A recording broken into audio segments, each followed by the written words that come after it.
This encounter comes from Dee, the creator behind the YouTube channel Dee's Dark Adventures. On October 28, 2025, one return visit to a familiar forest became one of the most unsettling investigations ever featured on her channel. After hiking through the woods for nearly 90 minutes, she reached a location many of her viewers had asked her to revisit.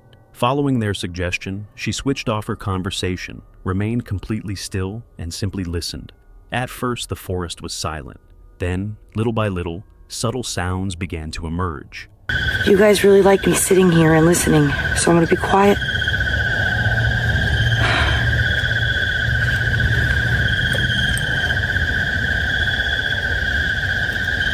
I'm gonna be quiet, and we're just gonna listen. I've already been here for about an hour and a half, sitting here. I haven't heard anything, which was like the couple nights before.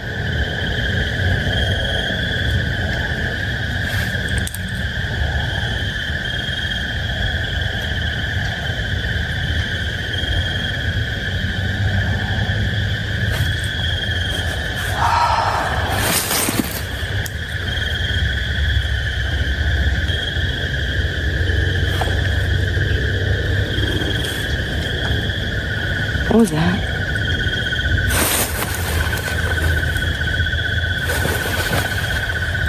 These lights in my face are horrible. Oh, God, guys.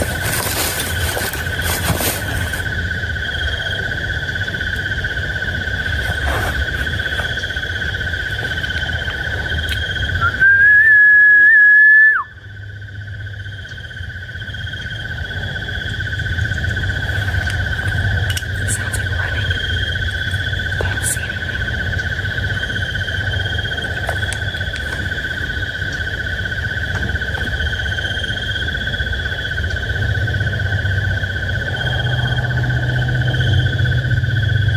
It's dead quiet. It's quiet. A branch snapped somewhere in the distance. Faint clicking noises echoed between the trees. Leaves rustled just beyond the reach of her flashlight. None of it seemed especially unusual. In a forest at night, sounds like these are easy to explain. Wildlife is constantly moving, and old branches can fall without warning. But moments later, something happened that she wouldn't fully realize until reviewing the footage afterward. It is a little warmer than last time.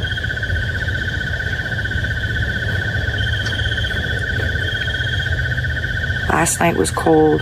Nothing happened either. I've been coming out here, and maybe 2-3 times out of 5 or 6, I'll hear and catch stuff. I'm not scared. I'm nervous, but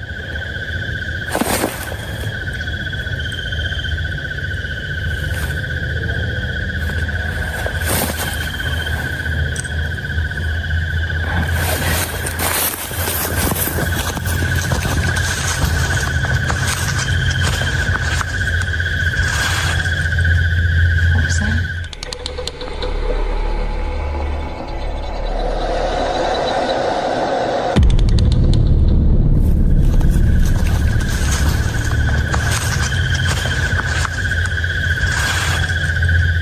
What was that?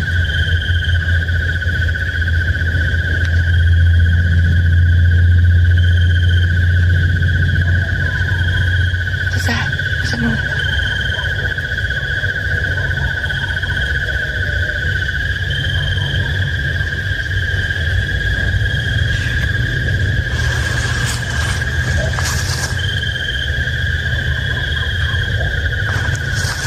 Eerie. It's so quiet. Without warning, Dee heard what sounded like rapid footsteps rushing directly behind her. She spun around immediately. Nothing, no person, no animal, no movement. The forest had fallen completely silent once again. Believing it had simply been her imagination, she continued the investigation. It wasn't until she later reviewed the recording that she noticed something she had completely missed in the moment. Standing behind her, partially concealed by the darkness, appeared to be a pale, human-shaped figure. Its body looked unnaturally white from head to toe, with no visible facial features or distinguishing details. Seconds later, The figure seemed to move into the surrounding bushes before disappearing from view. At the time, Dee hadn't seen it. She hadn't heard it leave. Whatever appeared in the footage did so without making a sound. What made the discovery even stranger was that the figure appeared in the exact same area where she had been hearing unexplained movement earlier in the investigation. Unaware of what the camera had captured, Dee pressed deeper into the forest. I'm gonna move it. I don't like it.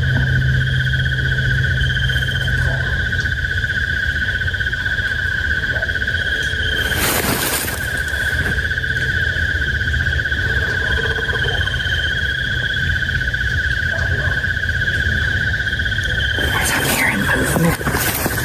Where's that stupid line at? I'm gonna trip over it. I can't see anything because these stupid lights. This place to the core, but I'm fascinated with it at the same time.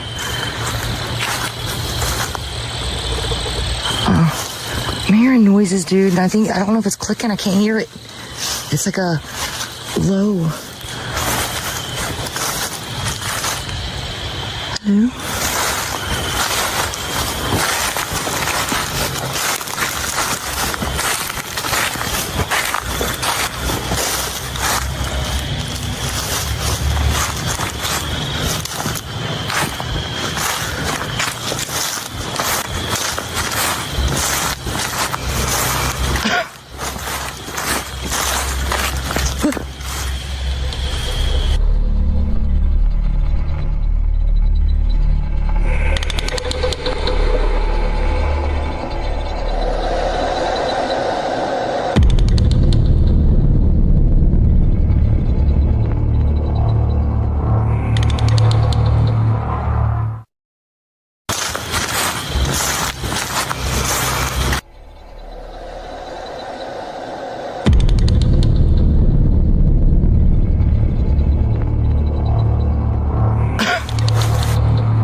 Oh my god, dude. Why is my thing going faint? Stop.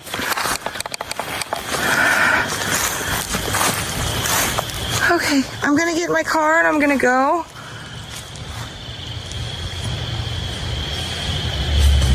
What is that?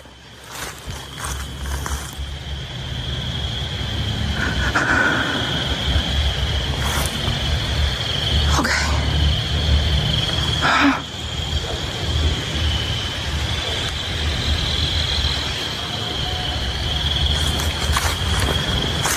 Wait a minute. I just went through here. How's there a spider web already? Okay. All right.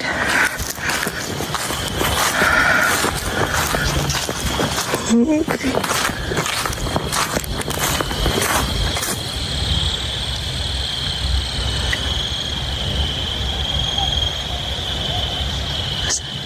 What is that?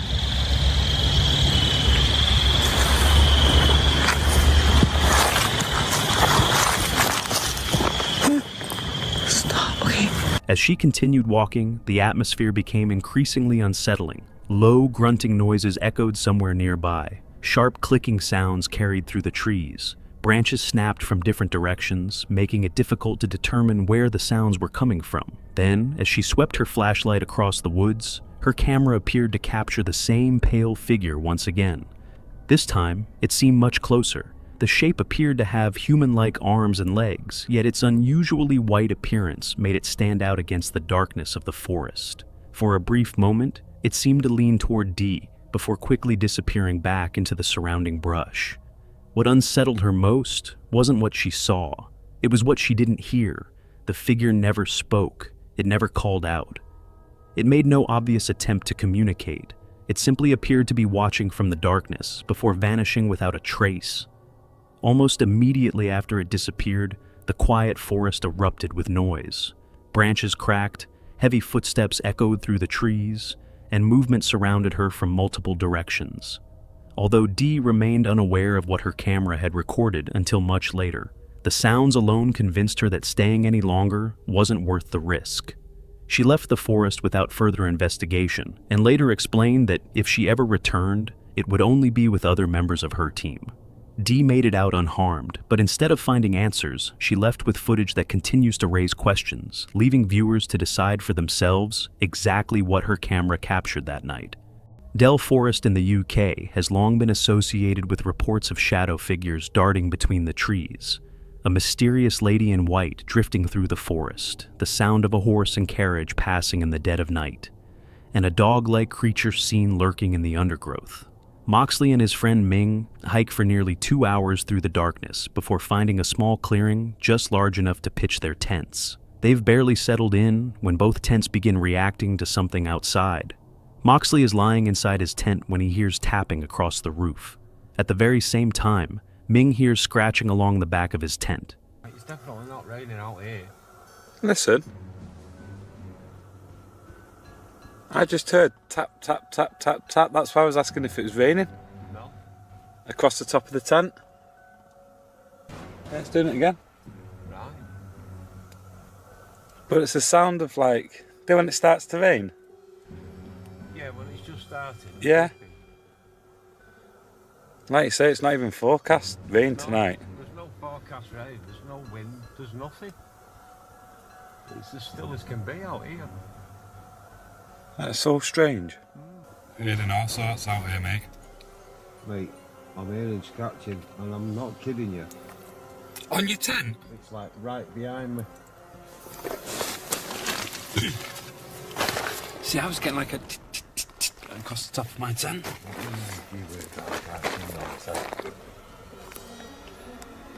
I mean, it could have been anything. Well, let's go and have a look. Mate, I'm literally stood here. There it is again.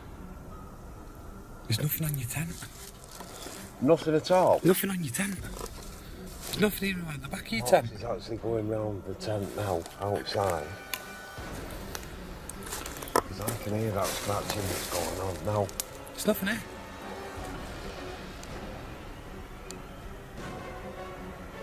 I can hear the geese. I swear I just heard somebody talking amongst it. So we both heard similar stuff. I heard like tap, tap, tap, tap, tap across my tent. Ming's literally heard scratch. There's no wind, no rain, nothing nearby that should be touching either tent. The tapping continues across the top of Moxley's shelter, while Ming insists something is dragging itself along the back of his. Both of them quickly climb outside and inspect every side of both tents. There's nothing there. No branches close enough to reach the fabric, no animals. Nothing capable of making the sounds they just heard. A forest that should be completely silent somehow isn't. As they sit quietly outside, listening, another sound reaches them. Something heavy is moving through the dense undergrowth. He sat in his tent, I'm sat in mine. We heard. There was brambles breaking. I was walking. I don't know. But it's been going on all night, that. It'll go dead silent. Then it'll pick up. Yeah. But please, you heard that? Like, somebody was walking through this. I did. Just let me get me. And then, Let me get my torch. Right. but that come from behind us over there. Yeah. It was definitely behind us.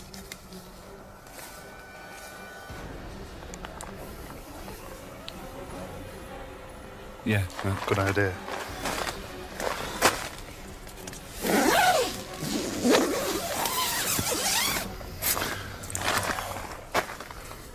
On a serious note, did that sound like somebody crying? It did to me. It sounded like somebody crying to me, mate. Right. I'll go that way, Which way? behind you. That way? Yeah. Right, well, I'll go the other way then. Yeah. We'll meet up somewhere. We'll meet back up here. Okay. Yeah? Yeah? But that definitely sounded like somebody crying. You heard, like, somebody walking through this. And I asked Ming, I said, Ming, did you hear that? And he's like, yeah, I heard that. And then we heard it again. And then it stopped. And then it sounded like a woman, literally a woman crying.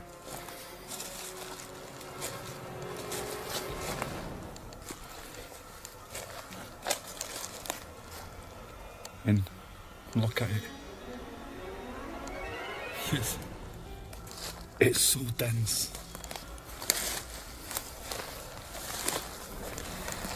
If there's anybody out here, can you come forward and speak to us?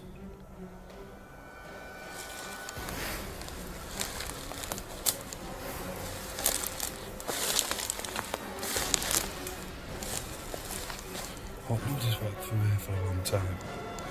If at all.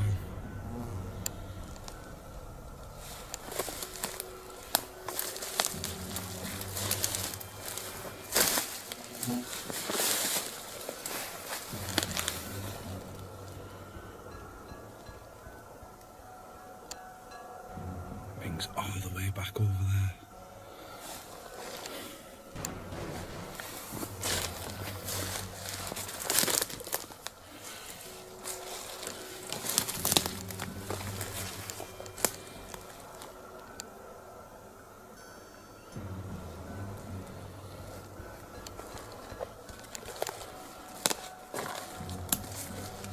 Feels like something out of Bleeding Blair Witch, this.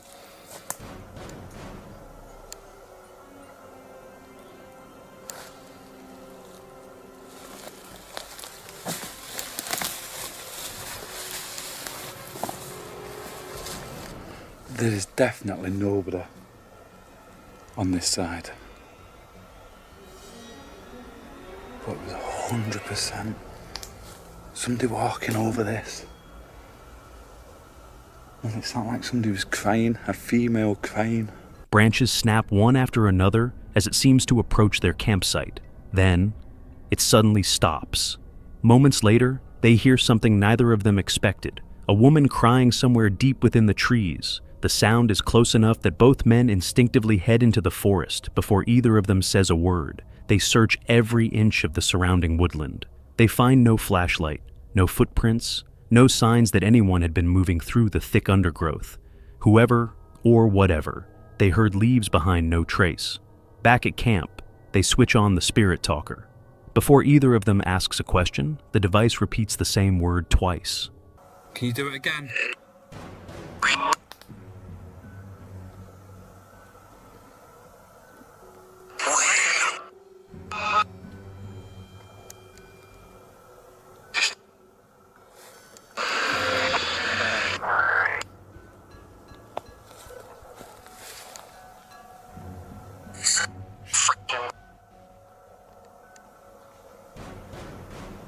Ming's over there. I've just heard something over here.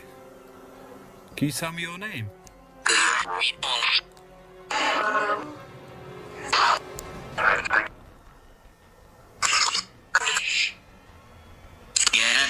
Scared. I'm not scared. Are you scared? At that exact moment, the geese on the nearby lake suddenly erupt into loud, frantic calls. The timing is impossible to ignore. Only minutes earlier, they had both heard what sounded like a woman crying in the forest. Now the device appears to confirm the uneasy feeling that neither of them has been able to shake since returning to camp. Around midnight, Moxley decides to head back into the forest alone. With the spirit talker running, he stands surrounded by darkness as the trees close in from every direction. Then the device suddenly speaks. "Open the portal." A few moments later, "Portal!" Those two responses arrive back to back without a single question being asked.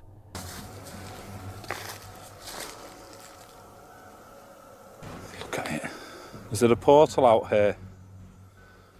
Is that why there's been so many shadow figures seen? If it is, that'd make sense. It'd make a lot of sense, really.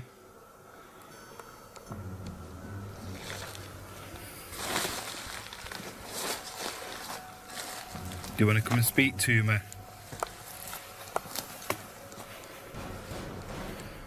For years, Dell Forest has been linked to reports of shadow figures appearing between the trees.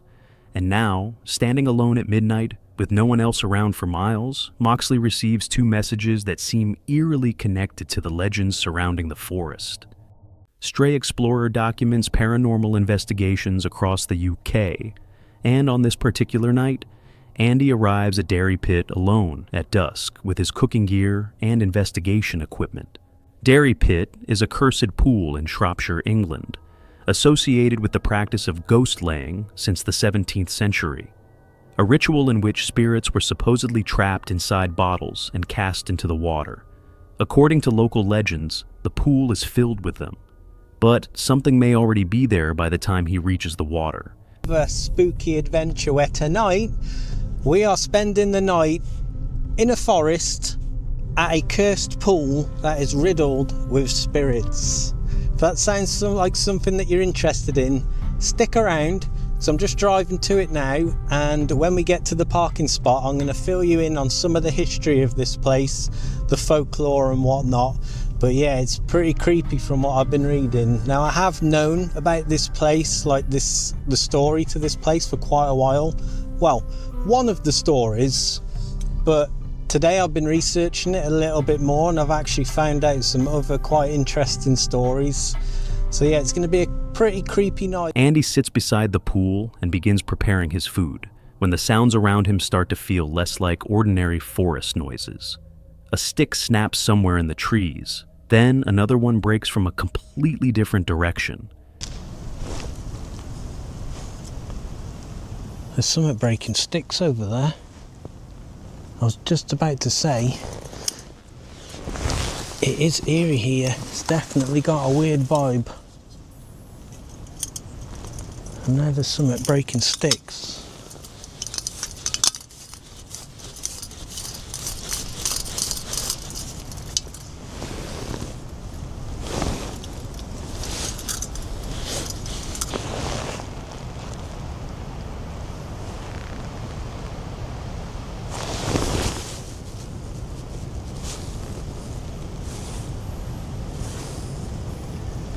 Someone over there.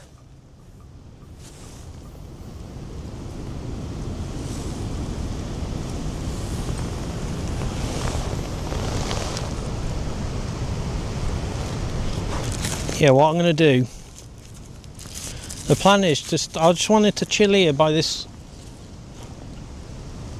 pool for a little bit.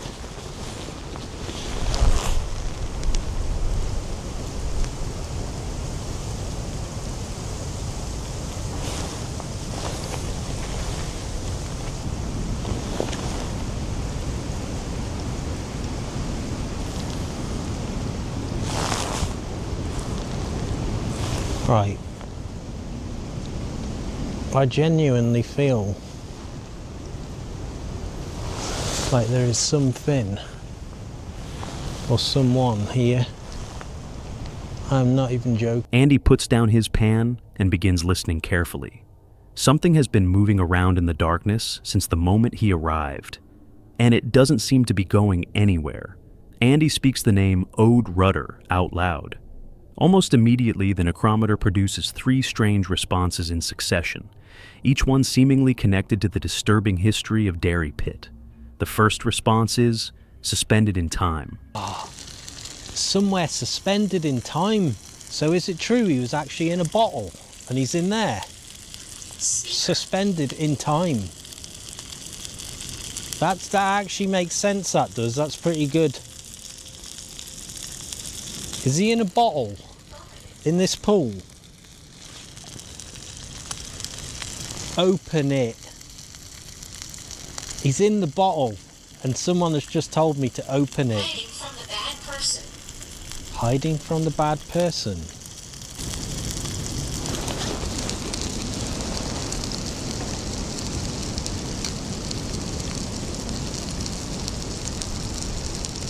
Hello?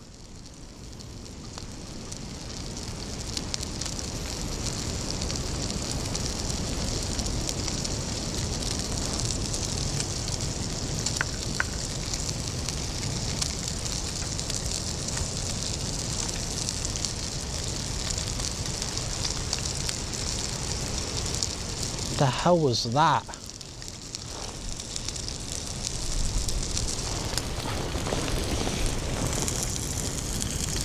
So that's good. Bad time. We was talking about the bottle, it said somewhere suspended in time. Open it. According to the legend surrounding the pool, spirits were supposedly trapped inside bottles and cast into the water centuries ago, left suspended in time beneath the surface. Then another response comes through. Open. And moments later, hiding from the bad person. 3 responses, one after another, seemingly connected to the exact location Andy is investigating. I can't get my torch out. That sounded like someone clapping. Hello?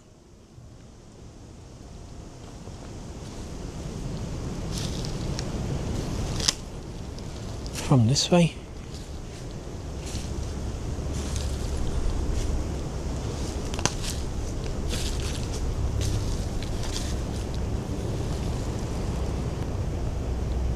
Someone there?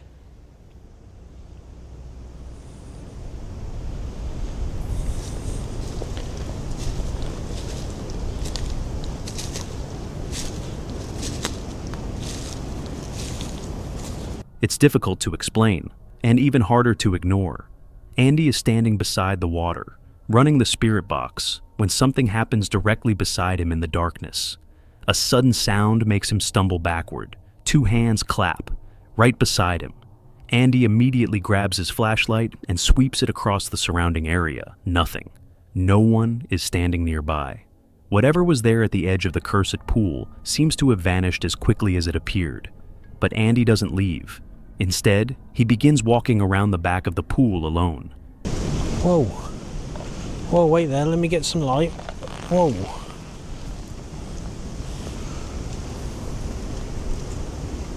What the hell was that?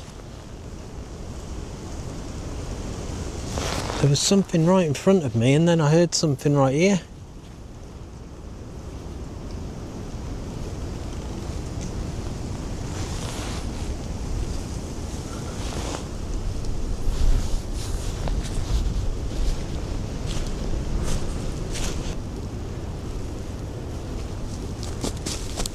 Holy shit! Whoa! Whoa, whoa, whoa! Something was just running at me. Hello? Whoa! Something was just running at me. What was that?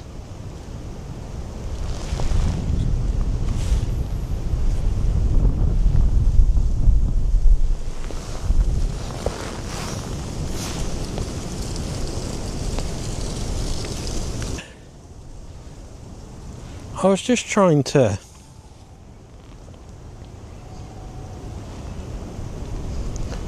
Is that an owl? I was just thinking maybe it was a log rolling.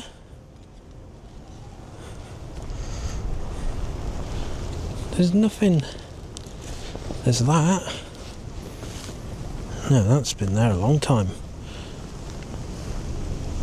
Definitely, that's 100% sounded like footsteps of something running at me on these leaves. What's out here?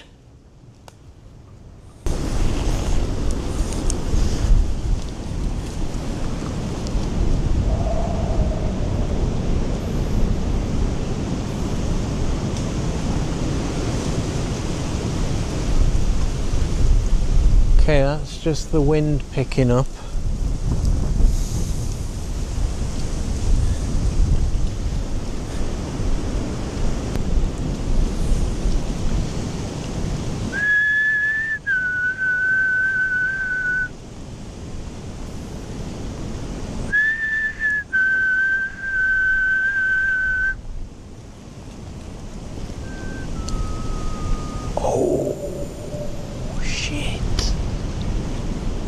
Then something suddenly rushes toward him through the leaves, and almost immediately, a whistle echoes into the darkness. Andy hears footsteps moving rapidly through the leaves. They're coming straight toward him. Then they stop. Very close. The forest falls completely silent. For a moment, Andy simply stands there, listening. Then he decides to whistle into the trees, and something whistles back. Immediately, whatever is hiding somewhere inside the dairy pit forest at midnight just answered him. And instead of walking away from whatever is out there, Andy keeps moving toward it. Under the Weather is a channel dedicated to exploring the rugged Scottish outdoors. James spends his time hiking, wild camping, and trekking through some of Scotland's most remote landscapes, documenting the experience as it truly is, raw, unpredictable, and unfiltered. But one trip would leave him with questions that still have no answers. His destination was the Marston Stones, a group of ancient standing stones near Stirling believed to be around 5,000 years old. After several failed attempts to locate them on previous hikes, James was determined to find them this time. The journey was breathtaking. Rolling hills, dense woodland, and sweeping views made every step worthwhile. Even so, tracking down the stones proved more difficult than expected. Eventually, after hours of searching, he finally reached them.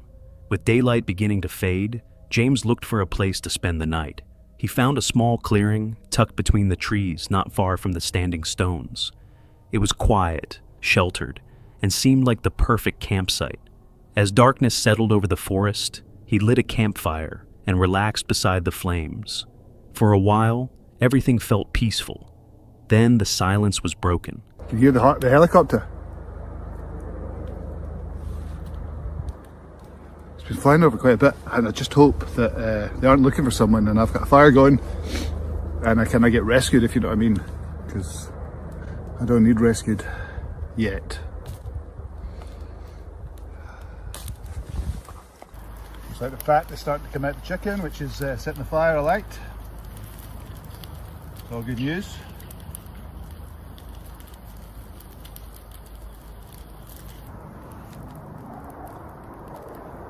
Helicopter is still there.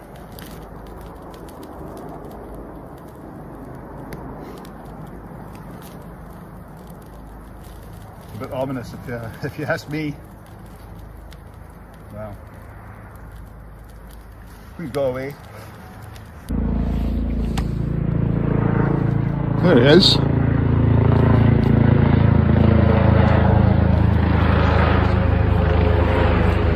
You see him flying over ahead.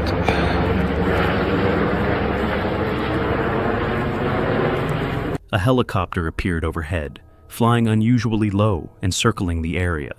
It immediately put James on edge. A helicopter behaving like that usually means one of two things. Either someone had reported the campfire, or authorities were searching for someone nearby. Unsure of the reason, he decided to stay where he was and continued filming. Not long afterward, another sound echoed from beyond the tree line. It was close, unfamiliar, the kind of noise that instantly makes you stop and listen. James stood up, called out into the darkness, and waited. Nothing answered. For a moment, he considered packing up and leaving, but navigating an unfamiliar forest in complete darkness carried its own dangers. Instead, he stayed close to the fire, until eventually climbing into his tent for the night. Sometime after falling asleep, he suddenly woke. Nope.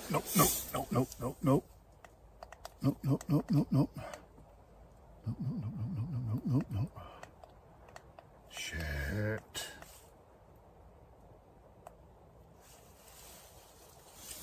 I just heard laughing there. Or something. No way.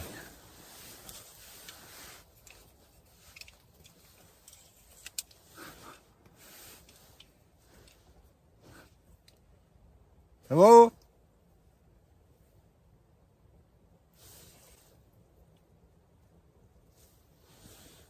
Hello?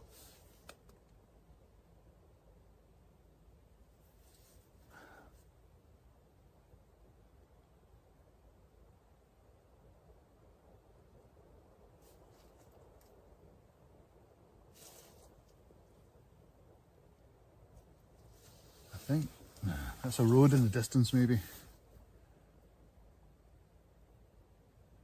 Yeah, it can't be. It can't be. All right.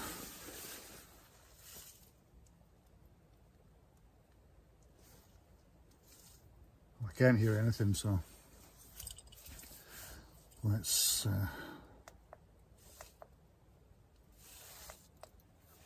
turn this off. Right. Good night. There were sounds outside. Something, or someone, seemed to be moving near the tent. His camera captured his uneasy reaction as he whispered, almost trying to reassure himself. "Listen?" He stayed still, trying to make sense of what he was hearing. After several tense minutes, he convinced himself it could simply be distant traffic or wind carrying sound through the trees. Hoping that was all it was, he switched off the camera and forced himself back to sleep. Morning arrived without any further disturbances. James made breakfast, slowly packed his gear, and prepared to leave. Then he noticed something that made him stop cold. Hanging directly above the spot where his tent had been was a pentagram. James insists it hadn't been there when he set up camp. He had looked around the area carefully before pitching the tent and was certain he would have noticed it. If he was right, there was only one explanation. Someone had entered the campsite during the night while he slept. They had come close enough to hang the symbol directly above him without making enough noise to wake him. James wasted no time packing up and leaving the area. Looking back, the helicopter now felt far more unsettling. Was it simply routine air traffic? Had someone reported the campfire? Or had it been searching for a person somewhere in those woods? If so, was that same person the one moving around his campsite in the darkness? The strange noises by the fire, the footsteps outside the tent, and the symbol hanging overhead by morning were never explained. No one ever came forward. No one was identified. James made it home safely, but the events of that night have never fully left him. Whether it was an unsettling coincidence or someone silently watching him from the shadows, one thing became painfully clear. He hadn't been alone in those woods. This video comes from the channel Mosari, where the creator documents camping trips, abandoned places, and dangerous outdoor adventures. In this particular episode, he and his friend Aldo ventured deep into the Appalachian Mountains, completely unaware that the journey is about to take a frightening turn. On September 29th, 2023, the two begin descending a steep mountainside. The terrain is so treacherous that they're forced to grab onto trees just to keep from slipping. One wrong step could send them tumbling down the rocky slope. After an exhausting climb, they finally reach the river below. The scenery is peaceful. Crystal clear water flows between towering cliffs, and for a brief moment, it feels like they've found a hidden paradise. But the calm doesn't last. Oh, hey! Oh, fuck. Oh my god, oh my god. Yo, hey. Oh, shit, spider webs. Yo, hey, you okay? Yo, hey. Aldo, yo, hey, wake up. Guys, I think you fell. Yo, Aldo, wake up. Yo, hey. Hello? What happened? Get up. Did you hit your head? Okay. Take it easy, okay? Just take your time, Did you fall? Did you fall? Do you remember what happened?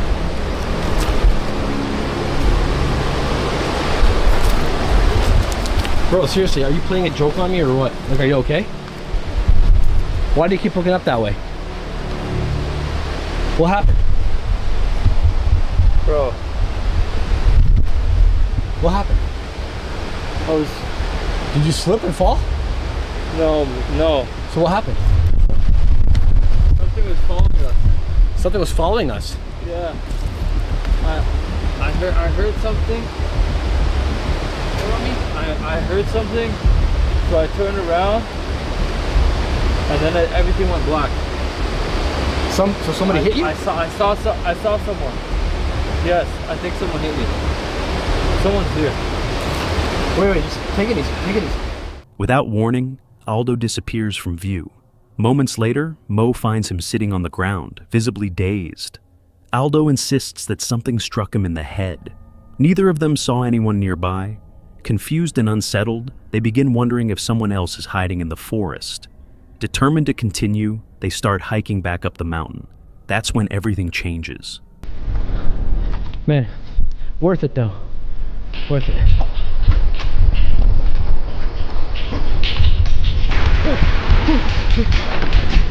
Go, go, go, go.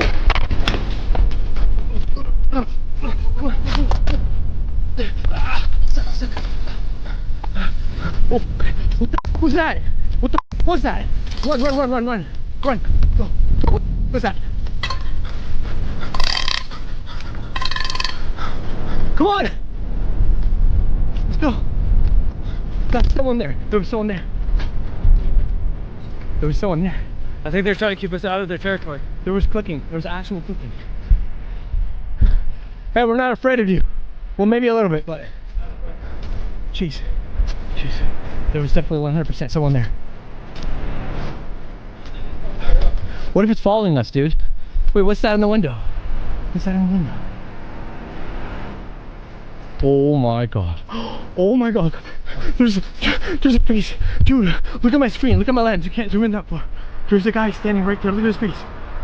Oh. What the f is that? Let's go, let's go. What the f is that? Go, go, go, go, go. As they approach an abandoned structure, movement catches their attention. Looking toward one of the openings, they believe they see a face staring back at them.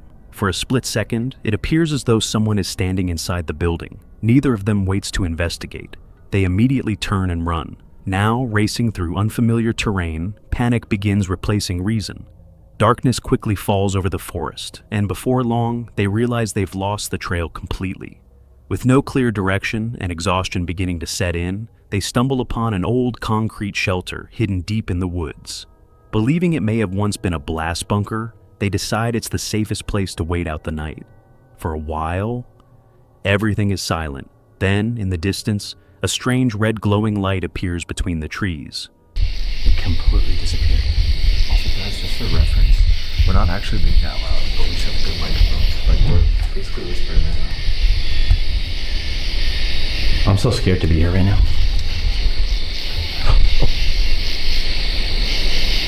Oh, I see it, I see it, I see it. Yeah, I missed it. We heard something frightening. That sounded like a feral creature. That sounded something terrifying. That was weird. It sounded like it from down there. It was like screaming. Yeah. What the hell was that? Pay attention.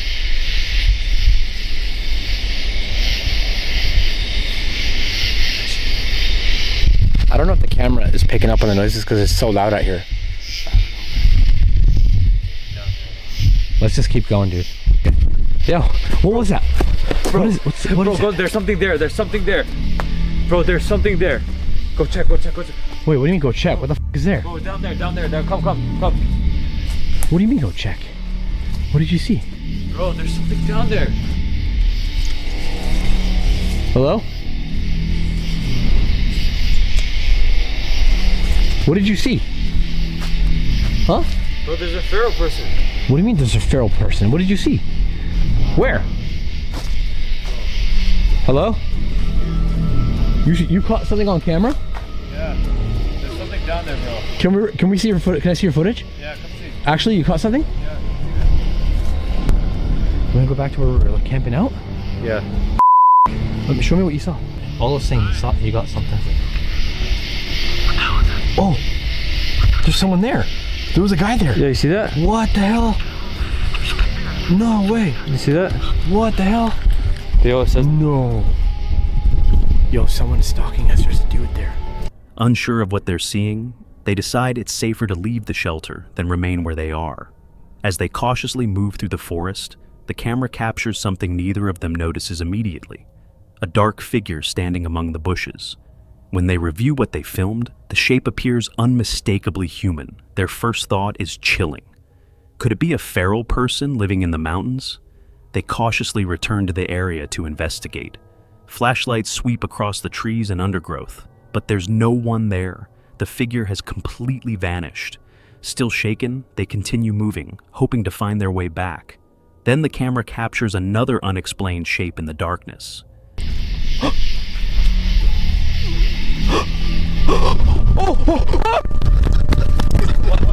Yo, there's someone down there. Dude, I saw somebody. Dude, I actually saw somebody. There's somebody.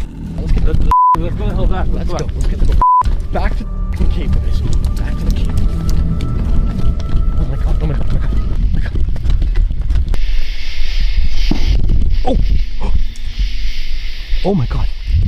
Being shot at. We're being shot at. Before they can react, a gunshot suddenly echoes through the forest. The sound cuts through the silence, instantly sending both men into panic. Fearing they are no longer alone, they retreat to the old shelter once again, choosing to remain hidden until daylight. When morning finally arrives, they waste no time leaving the mountains. Exhausted, shaken, and relieved to have made it out safely, they vow never to return to that isolated section of the Appalachian wilderness. Whether the strange figure, the mysterious red light, and the distant gunshot were connected, or simply a series of terrifying coincidences, remains unanswered. But for Mo and Aldo, one night in those mountains was more than enough. John runs a YouTube channel called Exploration Unknown, where he explores abandoned buildings, forgotten locations, and remote wilderness areas steeped in local legends. Many of his adventures take him deep into the Appalachian Mountains, but on June 22nd, 2026, somewhere deep in Appalachia, everything changed in an instant. We're going to roam around here, where I'm at now. Look off into the woods a little bit, see if we see anything weird. Anything different. I think I'm going to start with this little road here. I think I'm going to start walking back a piece here. See if we see anything, see if anything weird happens. See if we hear anything. Yeah, I've been listening for ATVs, other vehicles. I've stopped a time or two and just listened.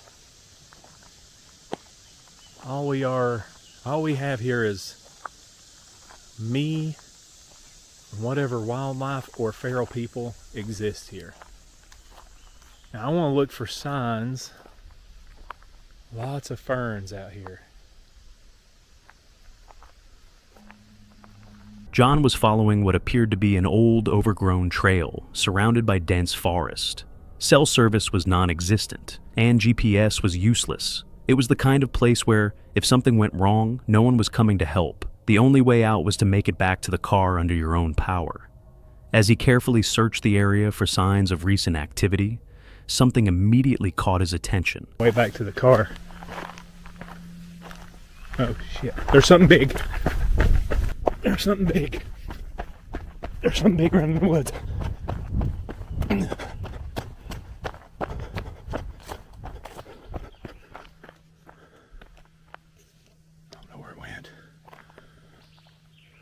Up there.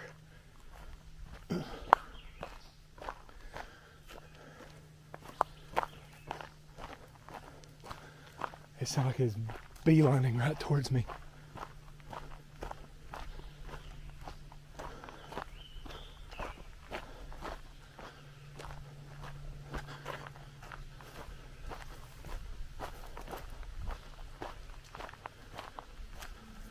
I don't know what that was. I don't hear it now.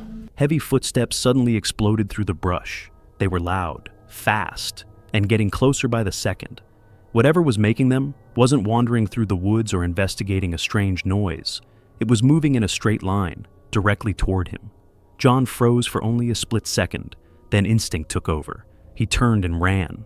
Branches snapped behind him as the unseen pursuer crashed through the forest, rapidly closing the distance. This wasn't something stalking from a distance. It was charging. Okay. Let's get back to the car. I don't know what the hell that is, but I'm getting inside the car.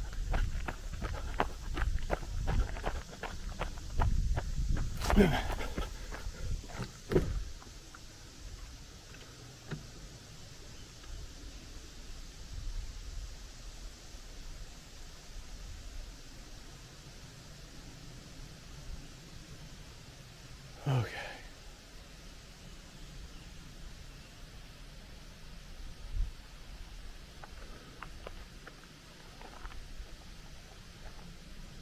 Okay, let's get back in the car and regroup. Okay, I am in the car. I'm looking in my mirrors, I'm looking around. I haven't moved yet, but I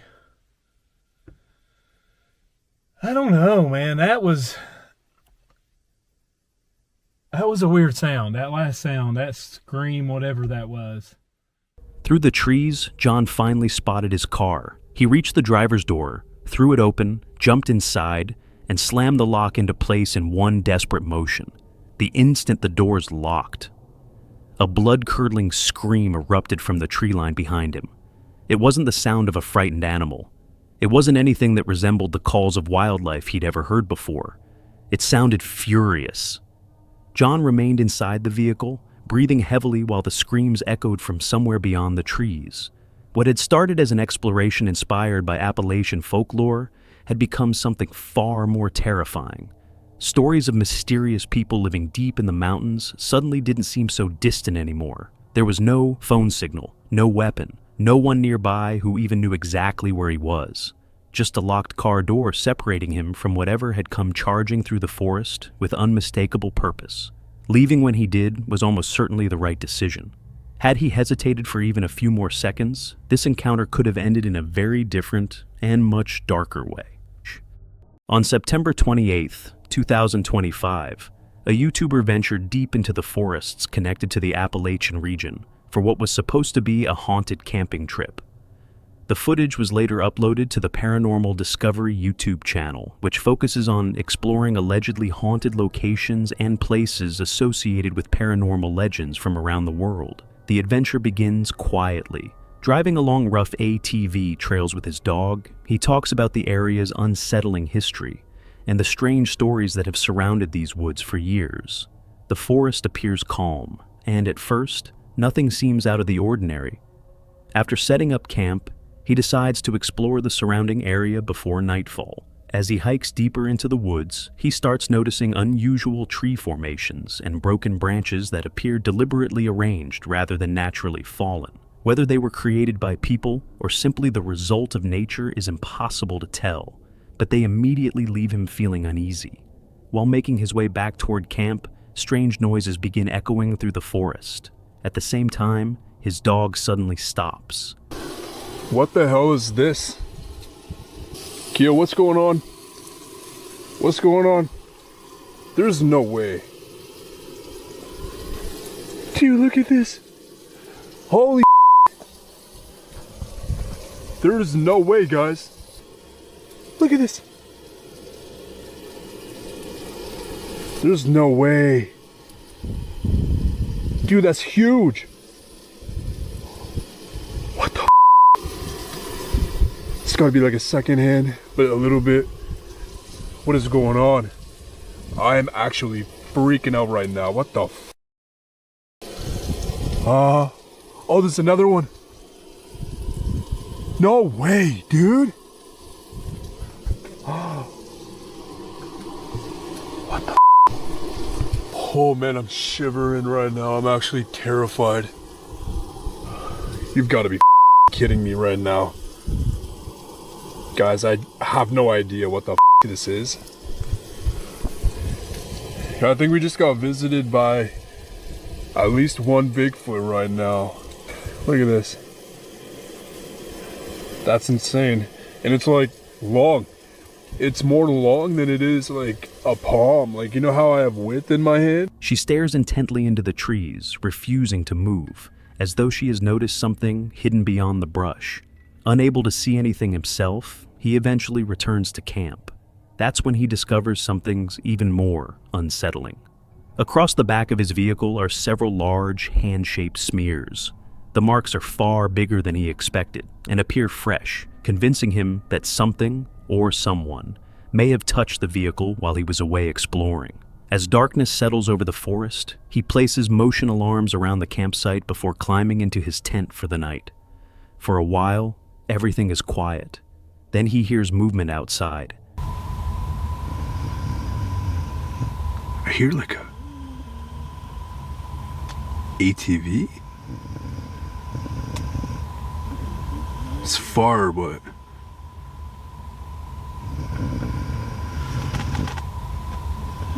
I don't know.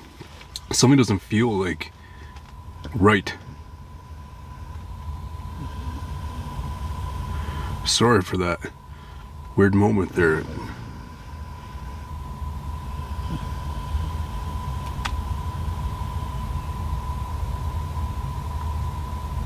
Yeah, I hear an ATV.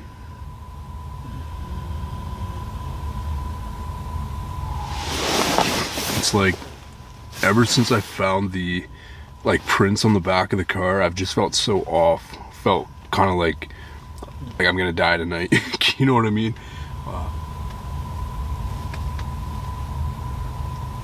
I feel like there's someone moving out there or something, like near us.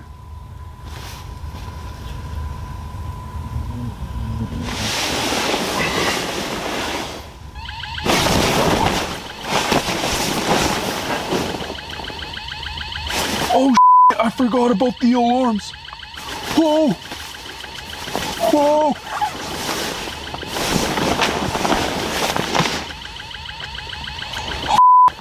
No way. It sounds almost like an ATV traveling somewhere nearby through the darkness. Moments later, one of the motion alarms suddenly erupts, shattering the silence. Startled, he grabs his flashlight and carefully searches the area surrounding the campsite.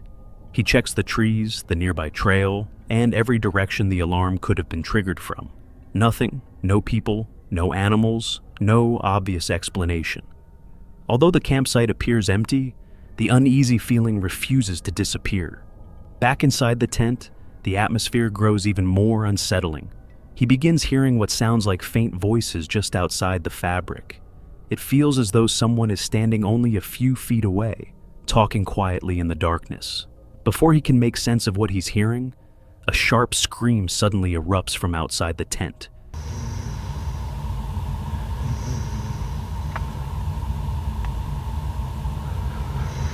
What is going on?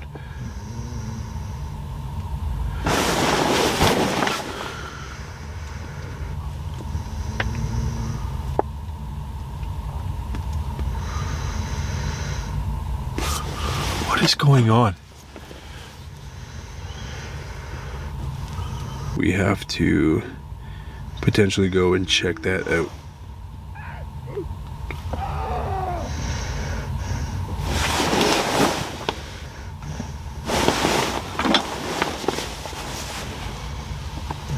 Dude, what the f on the other end of my tent right now? It's like right outside the tent, a little bit down the road.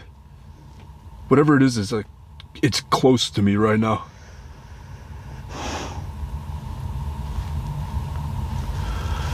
What the fuck?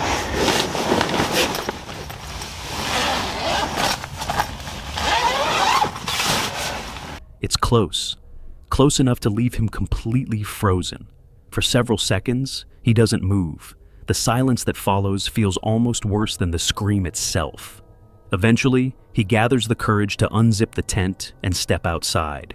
He slowly scans the forest with his flashlight. Everything is still. Whatever made the sound is nowhere to be seen. Believing it may have passed, he continues looking around the campsite. Then the forest erupts again. This time, the scream comes from farther away, echoing through the trees. It doesn't sound like it's right beside him anymore, but it's loud enough to carry across the valley.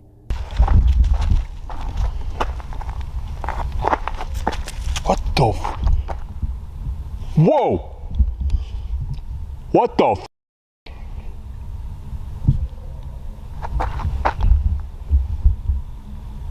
How come that happens whenever I come outside?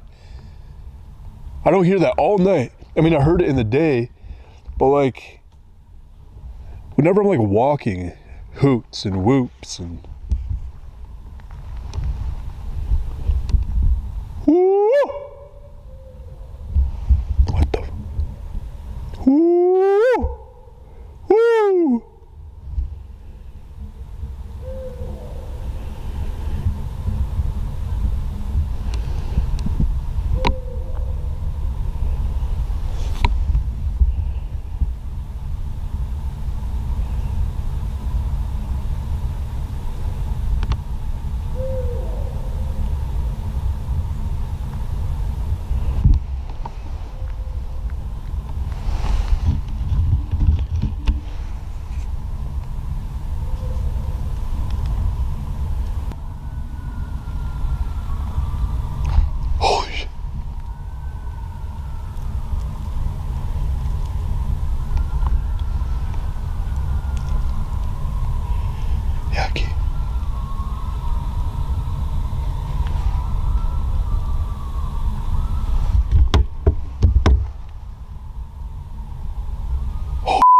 Okay, come on, Key.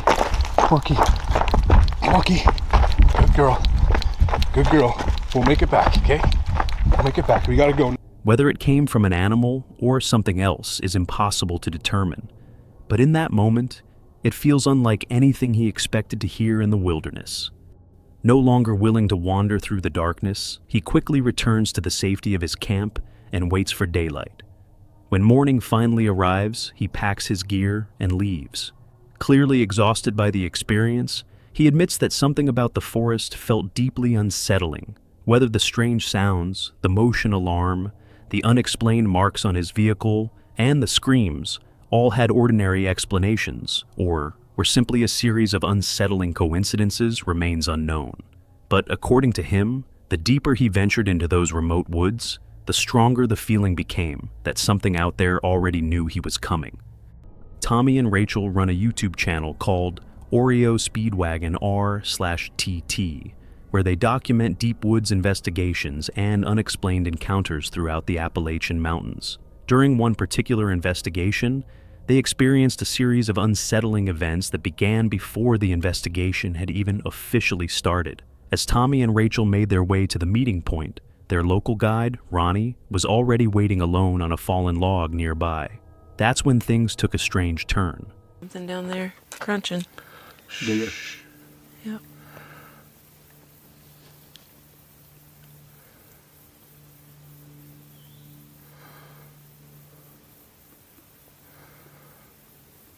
It ain't gonna hurt anything. Just sit here and be quiet for a second.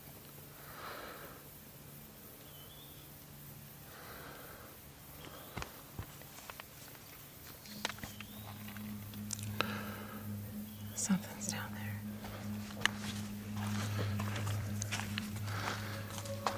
Without warning, the birds in the area suddenly went silent before bursting away from the trees all at once.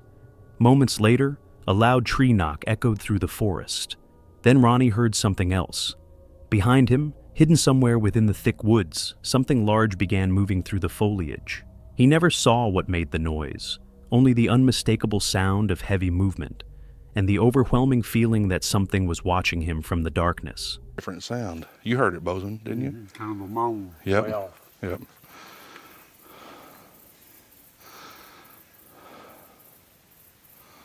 I don't know what that was. There was something right in here. For real. Yeah. Yeah, I don't know what it was, but it had a heavy footstep. And I don't think... I just heard it. I don't think a deer will be up here in this mountain laurel as thick as it is. I don't know. Anyway, I'm coming.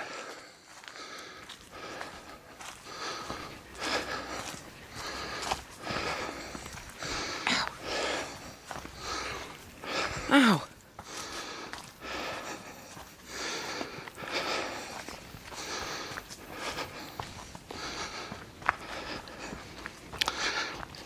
I'm just gonna leave this in the video.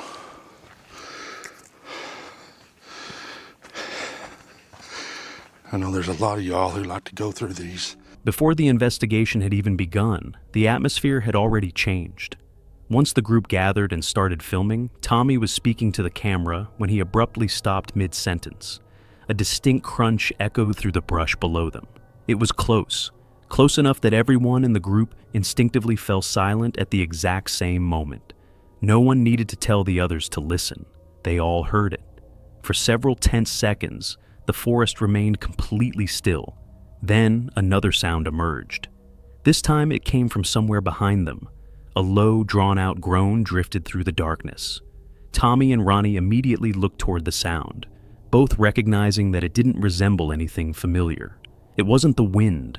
It wasn't a tree shifting in the breeze, and it certainly didn't sound like any animal either of them could confidently identify. Whatever produced that noise seemed intentional. Deciding not to linger any longer, the group began hiking back toward their vehicle. Eventually, the group reached the safety of their vehicle without ever seeing what had been following them.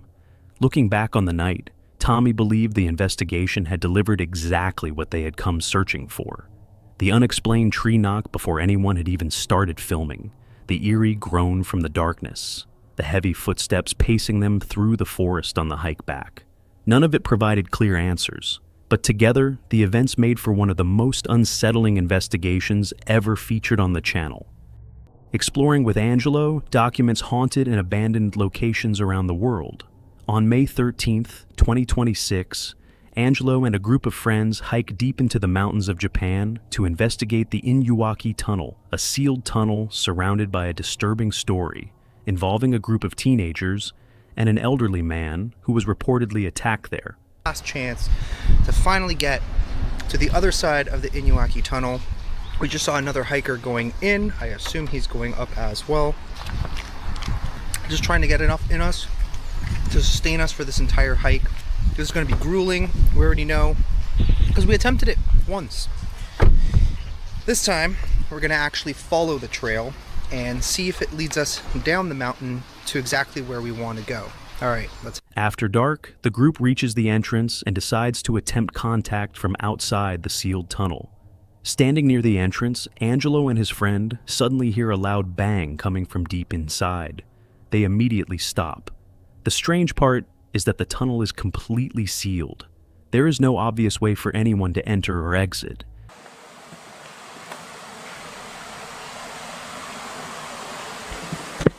Hello?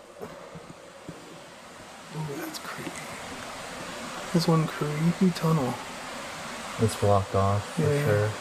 I just heard something like walking, but like literally right next to the entrance. Oh, you can hear it.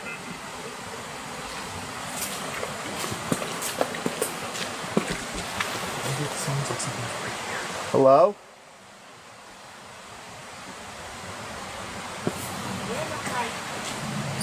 Upstairs. Upstairs. You want me to come up?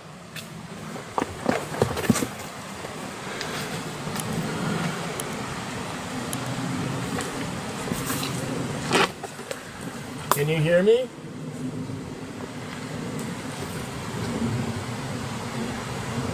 Yo. Do you hear it?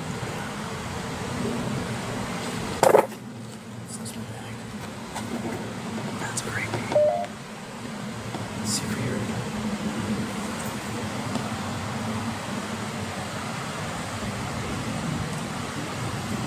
Konnichiwa?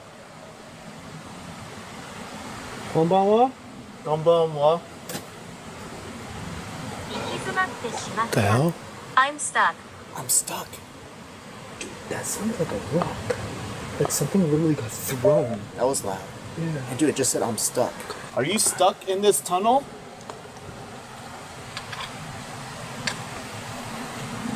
So I'm surprised, like I'm talking English and I'm getting accurate responses. So maybe the spirit in here knows how to speak English.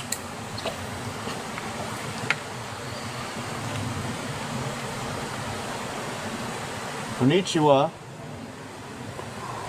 Why are you stuck?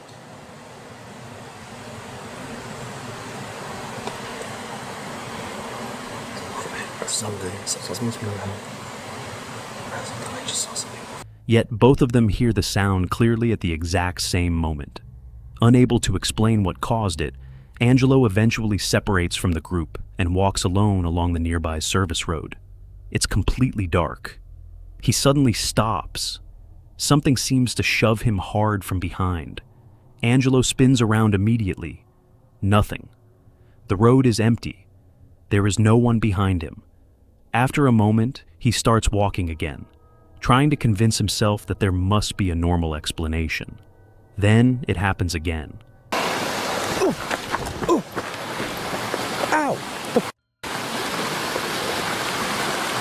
Something just pushed me. What did that?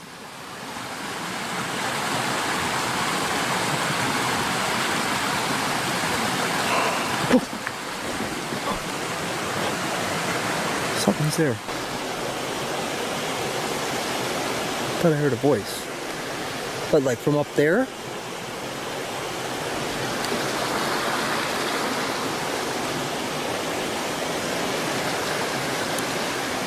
Let's turn off my lights for a second just to see if we could see anything. Maybe on this side. It's really really dark out here right now. Okay, what in the... Dude, something just pushed me again. Nope, okay.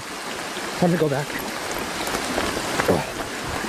Damn. I can barely even run. My legs are like so stiff. Okay.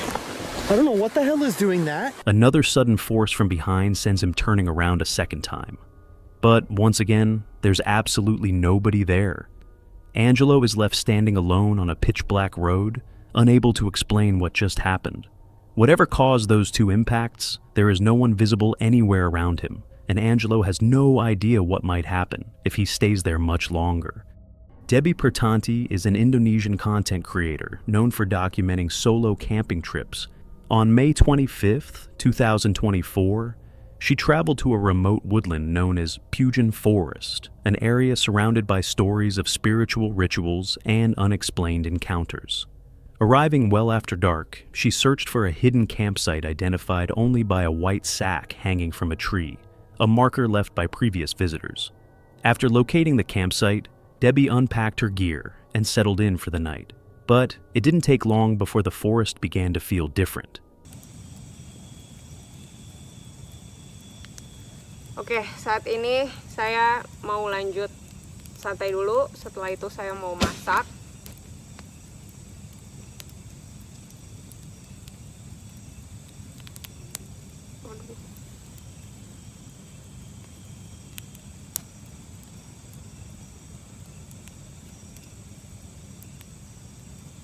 Dari tadi tuh sebenarnya di sana saya dengar kayak entah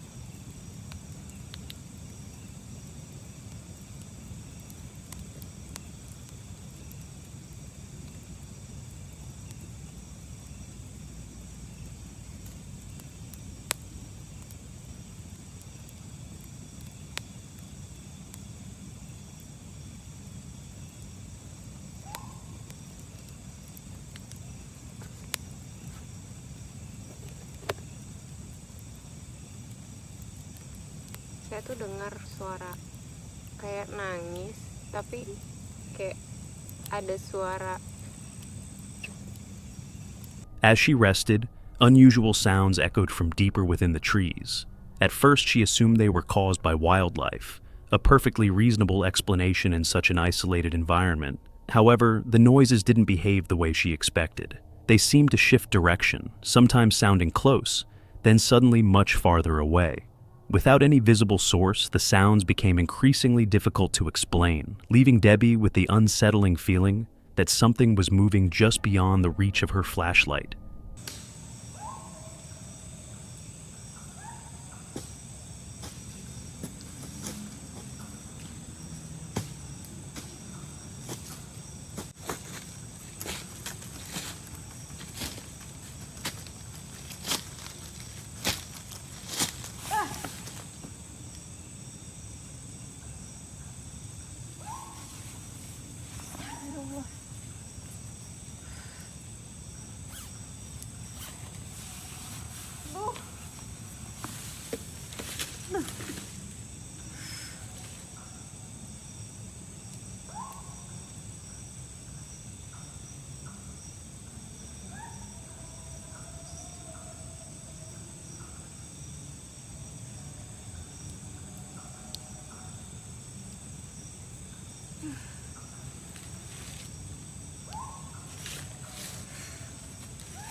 Hours later, after falling asleep in her hammock, she was suddenly jolted awake. She heard what sounded like footsteps circling her campsite. Before she could fully react, she experienced the startling sensation that something had either landed on her hammock or forcefully pushed against it. The unexpected impact caused her to lose balance, immediately flooding her with panic. Although she wasn't seriously hurt, the incident left her deeply shaken. Debbie later described the experience as feeling strangely similar to sleep paralysis, as if something had approached while she struggled to respond. Determined to understand what had happened, she made a decision that would only intensify the night's events. She grabbed her camera and ventured farther into the forest. As she walked between the trees, subtle movements near the edge of the tree line repeatedly caught her attention. The camera never clearly captured what she thought she was seeing, but the persistent motion convinced her she wasn't alone.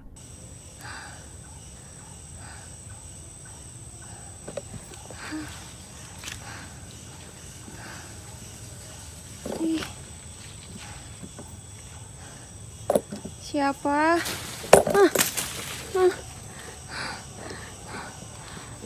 Nggak bener nih saya megang kritiknya juga. Saya udah merinding banget teman-teman.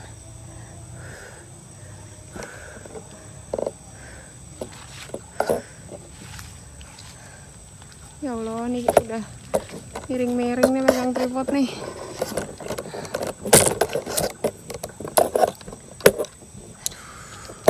Bentar teman-teman ya. Bentar teman-teman. Siapa?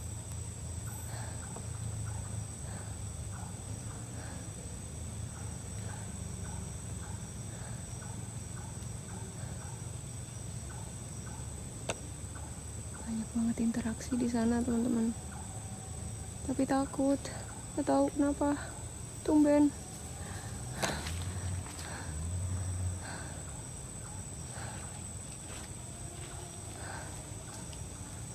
Oh, ini semakin masuk ya. Assalamualaikum.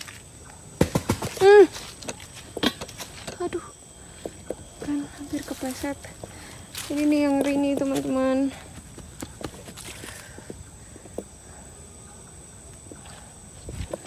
Udah sih.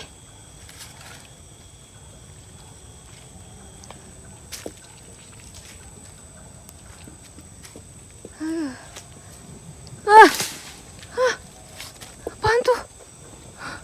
Sumpah merinding banget teman-teman. Tuh.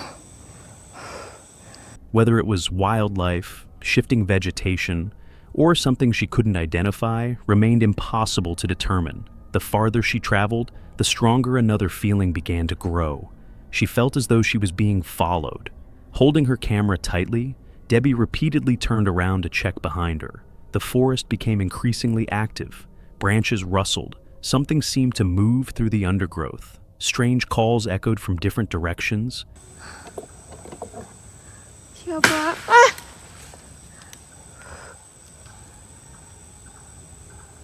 Allah, ini tuh kayak mereka tuh saut-sautan gitu tahu teman-teman. Sumpah. Ini kayak pocong lagi. Aduh. Tuh, apaannya tadi ya?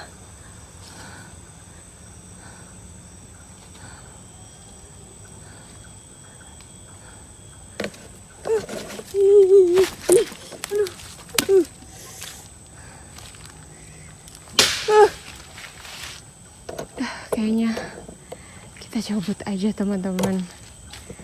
Tidak memungkinkan. Tolong.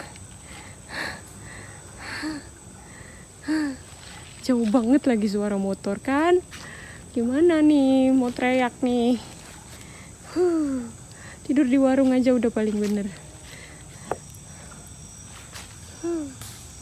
Oke, kita keluar.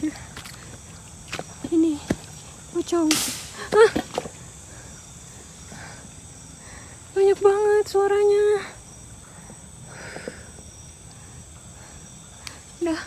Udah, assalamualaikum. Udah, jangan ada yang ikut. Aduh. Udah.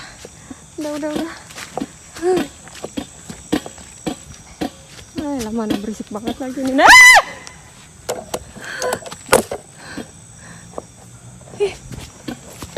Sometimes sounding as though they were answering one another somewhere beyond the darkness.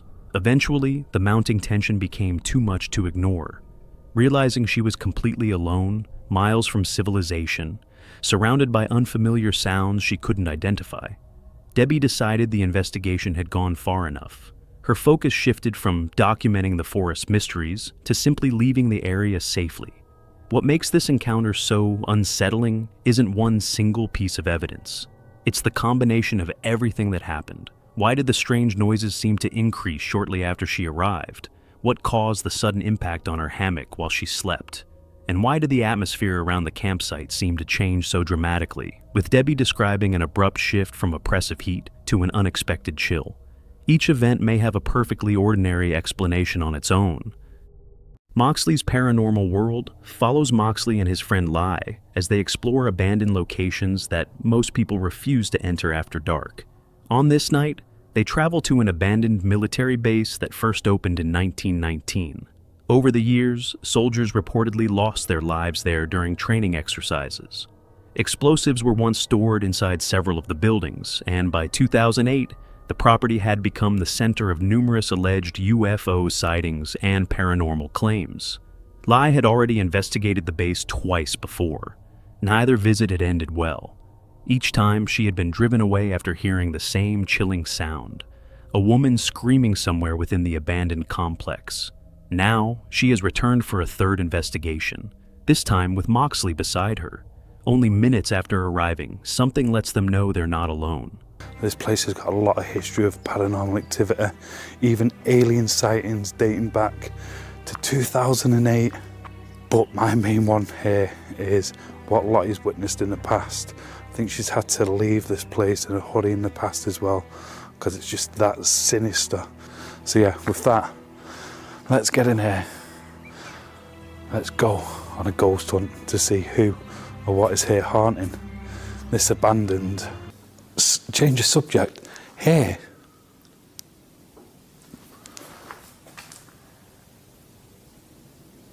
Mate.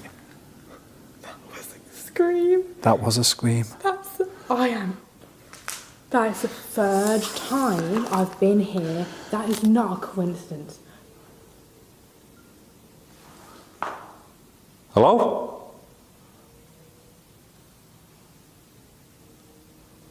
Right, that wasn't a fox. That wasn't any animal scream, that. No. That felt like a woman scream. That's what I've heard. That's the third time I've heard that. How do you explain that? And what were the chances of me being here and every time, apart from once, I've heard... If it was an animal, why would the same animal every time I'm here? What are the chances of that? Yeah.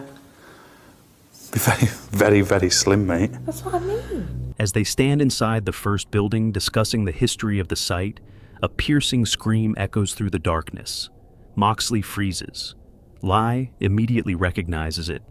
Without hesitation, she tells him that's the exact same scream she heard during both of her previous visits, in the exact same location. Before either of them can process what they've just heard, another strange coincidence unfolds. Did we hear you screaming not too long ago? Abandon. The devil is real. The devil is real. It's real. Why would the... Unholy. Unholy. The devil is real. Unholy. Okay. When I was here, it literally come through and it said, Jesus is a see you next Tuesday. Clear as day. Both of their paranormal devices activate almost simultaneously. The spirit talker suddenly speaks. Devil is real. Seconds later, another word comes through. Unholy. At that exact moment, a nearby dead bell rings on its own. Neither investigator is anywhere close enough to touch it. Two separate devices delivering the same unsettling message at nearly the same time, followed by a bell sounding inside a military base abandoned for decades, is enough to leave both of them visibly shaken. Whatever may be on the property doesn't seem interested in remaining hidden. Screaming. For hell. Are you recording? I'll be honest with you, I don't think I got it. I stopped recording because we were just getting ready to do a spirit box session.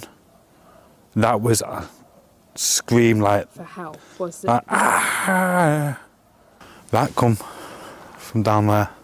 Have you ever been down that side? Yeah, there's nothing there. That was a full-on freaking scream. There's nothing to say to that. That was... Somebody screamed. You can believe us or not believe us, or... I can't believe I just turned the camera off. Literally, I was just about to get the spirit box out to ask, give us a sign if you want us to go over there, and it was like... screaming for help. Like, help. Like, that was... to me, yeah. it's like a woman in pain screaming for help. Someone just touched my leg, someone just touched my leg, someone just touched the back of, like, grabbed him on the back of my leg. What is that? Mate, that's somebody stomping around on the ground here. There's no... Something just like touched the back of my leg. Like didn't straight like touch like the back of my leg. Like Grab that. the back of your leg? Yeah, like that. Like got the back of... In like metal boots. Like heavy boots. It sounded like marching. Yeah. Your torch is doing it again. And then it stops. Then the next thing you get touched on the back of your leg It was or like grabbed. something did like that on the back of my leg. That was somebody marching around. Yeah.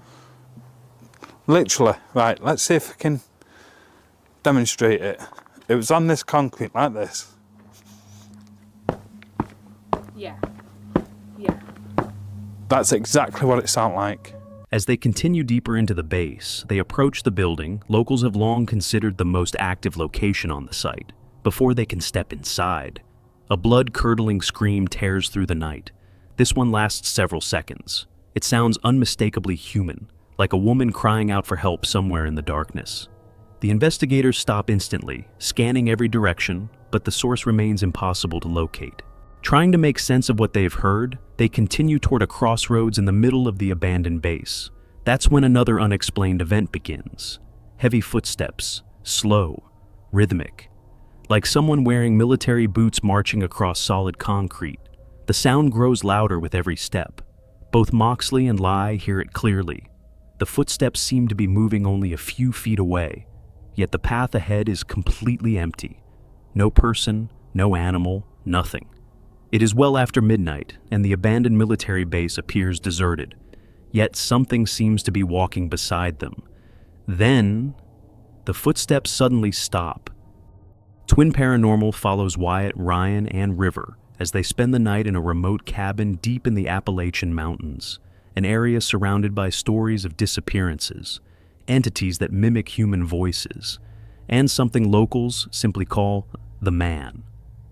They're standing outside near the pond when their equipment suddenly begins producing responses to questions nobody has asked. Something is moving through the trees around them, and whatever it is seems to be getting closer. To go respond to it. Are you moving? Whoa, whoa, whoa, whoa, whoa. Careful. Something is walking, do you not hear that?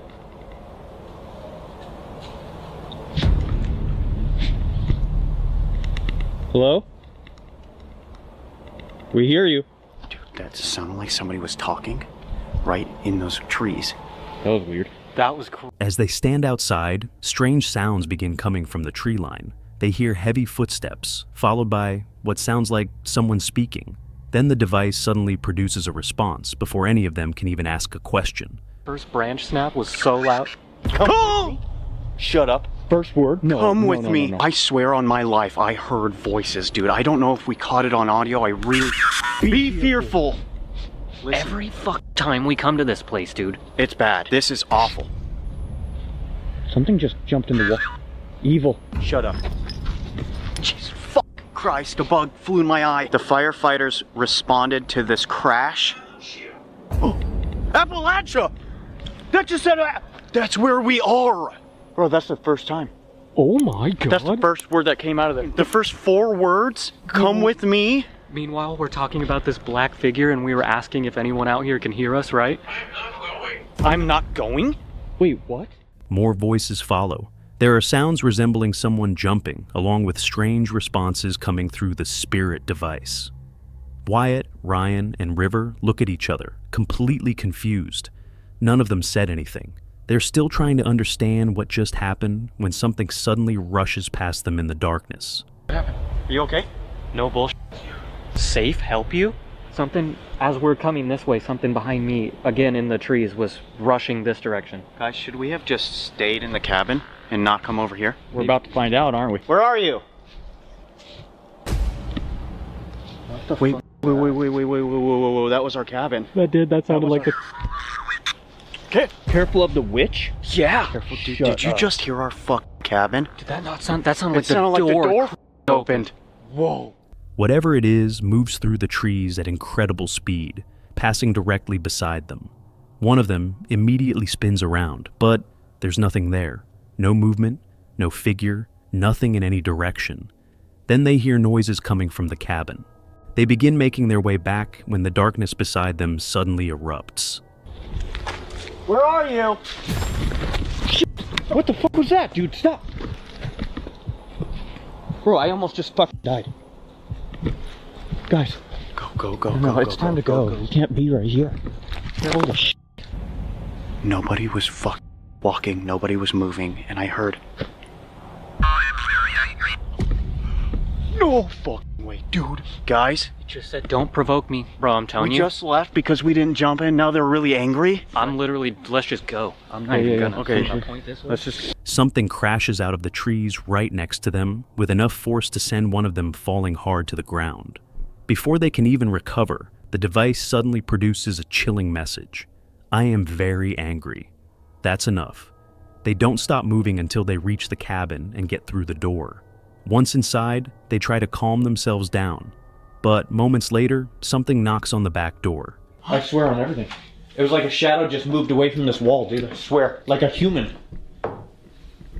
Did somebody just knock on that? That was a knock. Was that a knock? That was a knock. Wait. Hold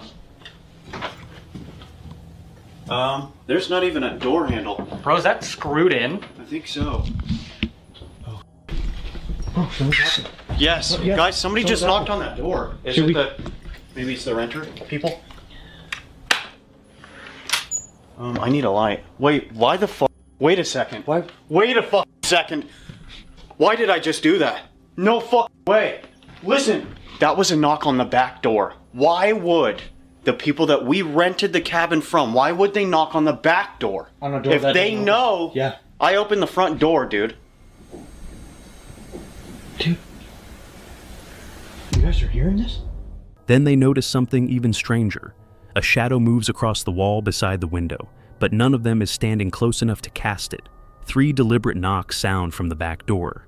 One of them opens the front door and looks outside. Nothing. There's nobody on the porch, nothing moving anywhere around the cabin. Then they hear something directly outside that makes all 3 of them freeze. That's a porch. That's a fucking porch.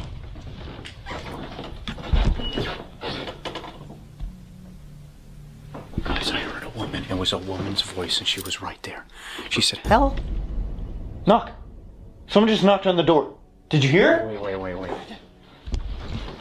Bro, we're gonna have to open it. That was insane. Yeah. We have to open it. Yeah. Careful, please.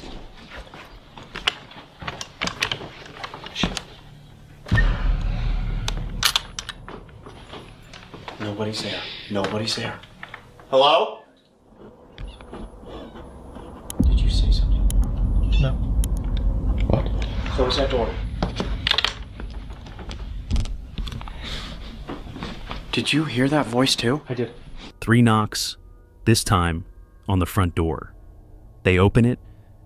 Nobody is there. The porch is completely empty. There's nothing visible in any direction. And then, from somewhere just outside the cabin, they hear a woman's voice. All 3 of them hear it at the exact same time. They stand frozen in the doorway, unable to move, as the realization sinks in that whatever is out there may have been watching them the entire night.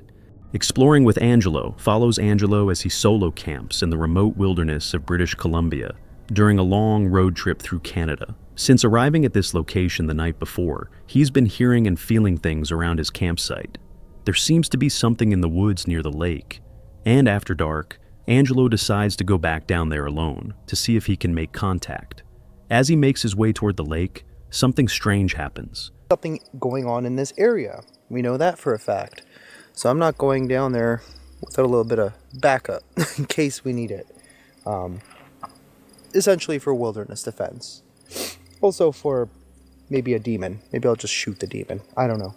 But I'm going to head back down there. We're going to actually try and communicate with whatever's down there this time. And wish me luck. Man. Whoa. It just got extremely cold right in this one spot.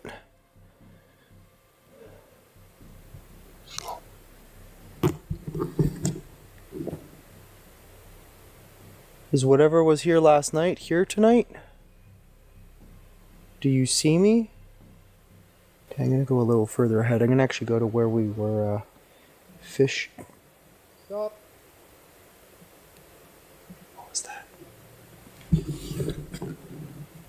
That sounded like a person.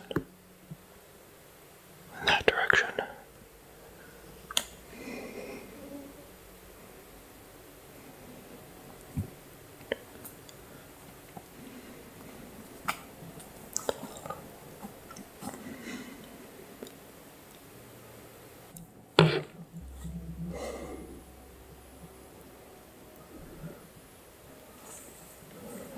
Stop.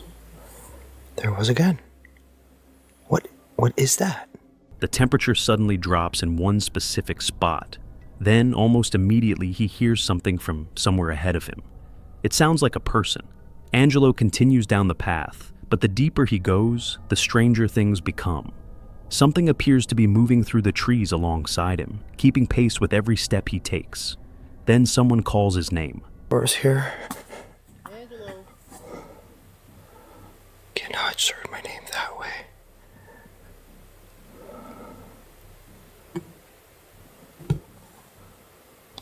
What? The actual hell?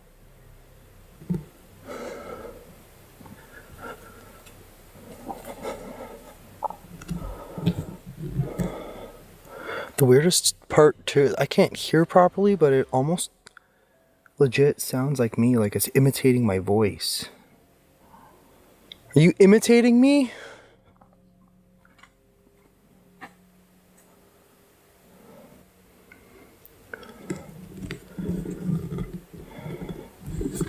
Alright, I think it's time to go. I'm just gonna get the hell out of here. Alright. It's very unusual. That's the...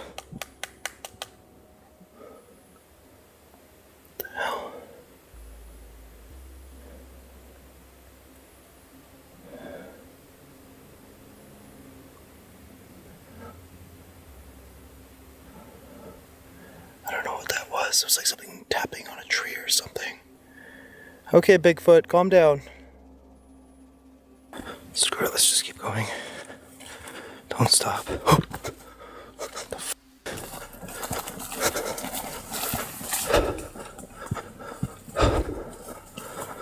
Okay. Something's following me. Stop following me.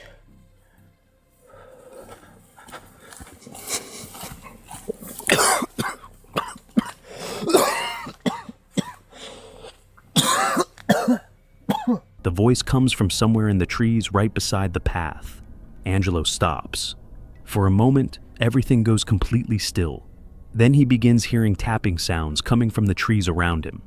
He has no idea where they're coming from. When Angelo finally starts walking again, a terrifying feeling comes over him. Something is following him.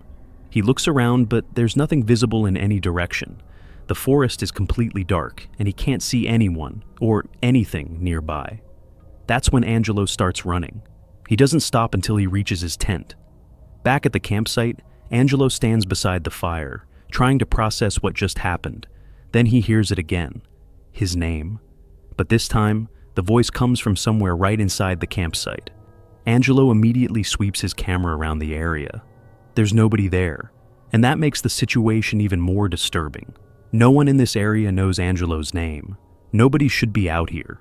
Yet somehow, something in the darkness knows exactly who he is. Exploring with Brad documents paranormal encounters and unusual adventures across Ontario, Canada. Brad regularly visits locations known for strange and unexplained activity, but one place has given him more aggressive encounters than usual. On this night, he decides to camp alone near a cabin deep inside Hatman Forest. He's been getting unsettling responses in this area before. This time, he wants to find out exactly why. I'm out here exploring the Hatman Forest again to see if anything weird happens. It's a beautiful sunny day, so let's go check it out.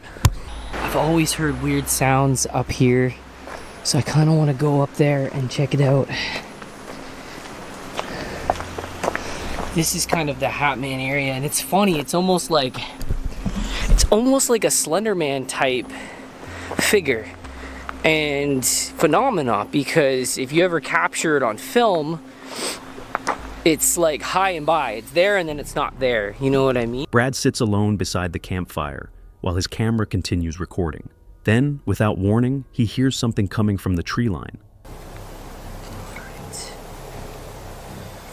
Just gonna adjust the camera, make sure that everything is good. See if everything's good.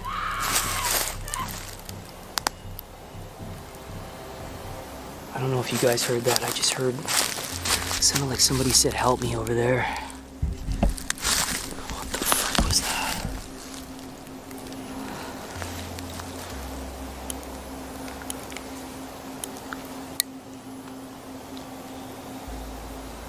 That really freaked me out. Kind of just happened out of the middle of nowhere. At first, it's difficult to make out, but then it sounds like a voice. "Help me." Brad immediately stops. He goes completely silent and stares into the darkness, trying to determine whether the sound actually came from the forest. There is almost no light around the cabin.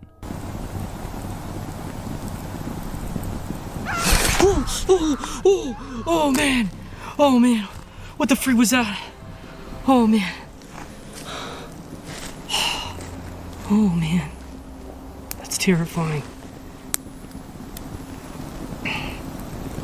Hello, is anybody out there?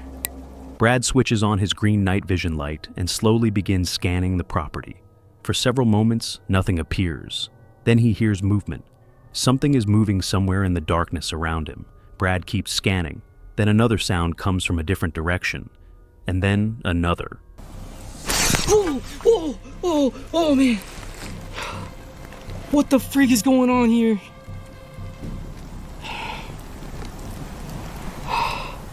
It's as if there's two of them out there and they're just like circling me. Oh my god. This is getting freaking dangerous, man. Freaking dangerous.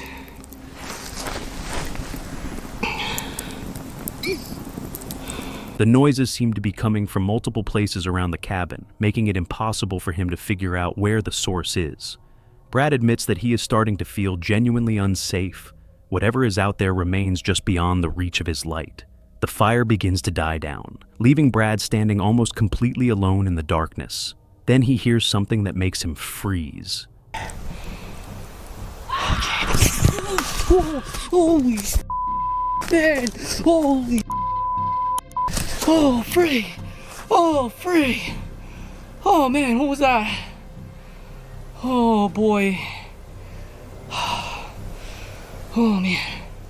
Holy smokes, what was that? A woman's scream suddenly echoes from somewhere deep in the woods. Brad's entire body goes still. He is already visibly shaken when he looks toward the fire again. And that's when something catches his attention. I could see something through the smoke running at me.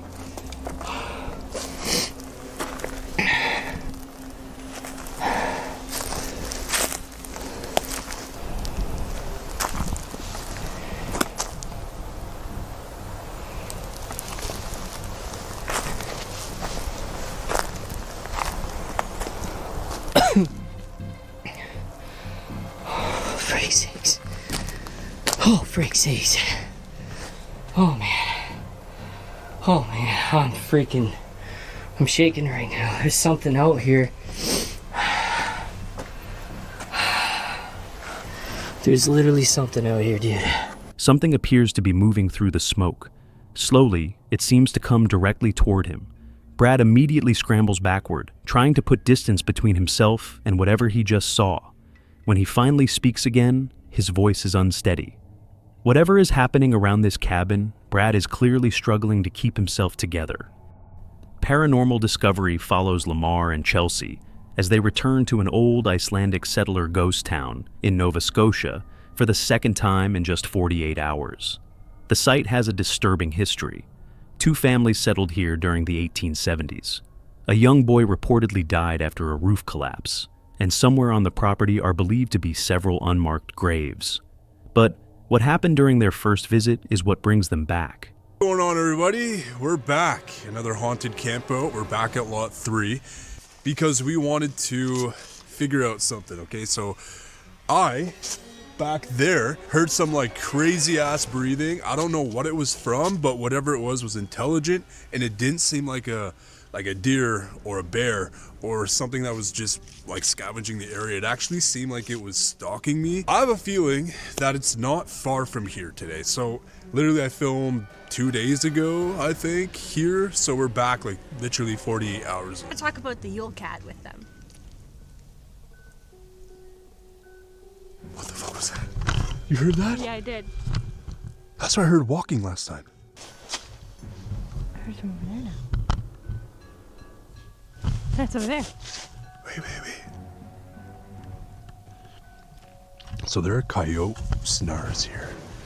Yeah, we saw that new sign on the way in. So it could have been like a coyote. The moment they arrive, a strange sound suddenly cuts through the tree line. It seems to come from one direction, then another, echoing through the forest before either of them can figure out where it's coming from.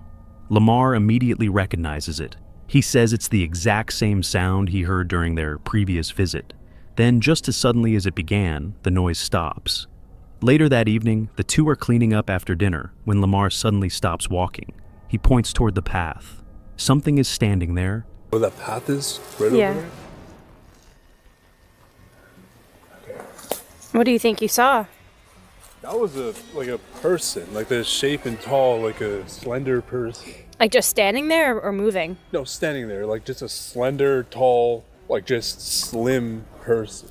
Like, just like the outline of it right there. Huh.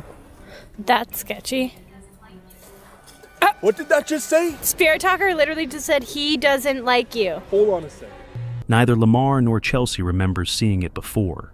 In the darkness, Lamar describes what appears to be the outline of a tall, extremely slender figure standing directly on the path, the same path they had been walking along only moments earlier. But before they can determine what they're looking at, the figure is no longer clearly visible. Hours later, Lamar and Chelsea lie down inside the cabin, preparing to fall asleep. Then something happens that immediately makes both of them freeze. What was that?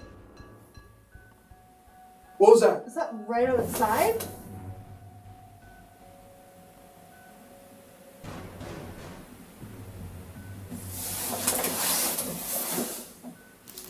There it is again. The door's moving. Is it? Oh, it might be slightly. I don't really see it moving much. Why do I see it moving? Could be moving. It looks like it is a bit. A deep, heavy breath comes from somewhere extremely close to them. It sounds as if someone, or something, is standing just outside the cabin. One of them asks what the noise was. Then it happens again. The same sound. From the same direction. And that's when one of them notices something even more unsettling. The door is moving, not violently, but enough for them to clearly see it shifting on its own. They're parked deep inside the forest, far from other people, with no one else around. And whatever is making that sound may be much closer than they thought. CJ is the creator behind the YouTube channel Project Amber. He spends much of his time camping in remote locations. On May 5th, 2018, while camping in a secluded mountainous area with Lance, CJ found himself at the center of a series of strange events that began with what seemed like nothing more than a mechanical problem. His refrigerator suddenly stopped working. At first, it was simply an inconvenience. With no refrigeration, his food would quickly spoil, so he began inspecting the system in an attempt to figure out what had gone wrong. As frustrating as the malfunction was, it would soon become the least mysterious part of the day. I've read somewhere that if you take your fridge out and turn it upside down for a bit, that gets the gas going again. I'm going to give it a go because, quite frankly, I'm getting bored of buying food and it getting cooked in the fridge. Okay, so it looks like a bit of the food survived. Yeah, the chicken tikka's good. That's only a night old. Ham. Oh my god, no. Oh, the ham didn't survive. Two elements back there. They are both real warm. That's annoying.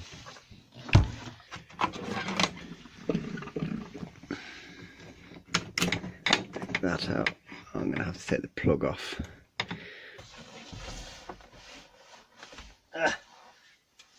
So yeah, as well as the fridge going today, my passenger side wing mirror has gone really floppy. Granted, that's because I keep hitting off trees, but you know, that's kind of my fault on that one.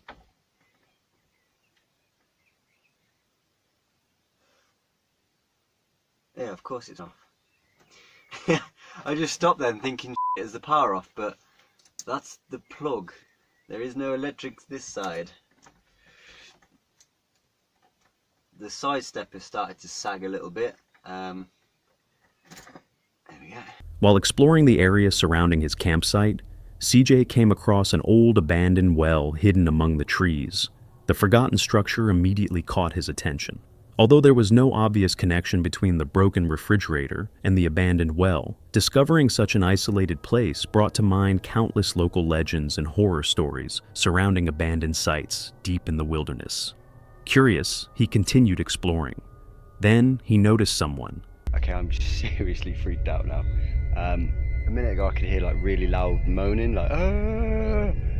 like just booming across the mountains. So I've come down to where I could hear it. I got to this old well and it stopped. I mean, that thing's wild freaky. It's like something out of The Ring. But just as soon as I got here, just from over there's no track or anything, it's just wood. This girl appeared, dressed like kind of like a monk, no shoes, and no hair. So I said bonjour and that, and she responded. I asked if she was okay, but she didn't respond then, she just carried on walking. So I carried on a bit and then thought I better double check. Went to go and find her again. She's gone. So up that way, that's where my van is, and that goes to the road. But down where she went that way, there's nothing, and there's nothing for miles. Where did she go? I'm gonna leave.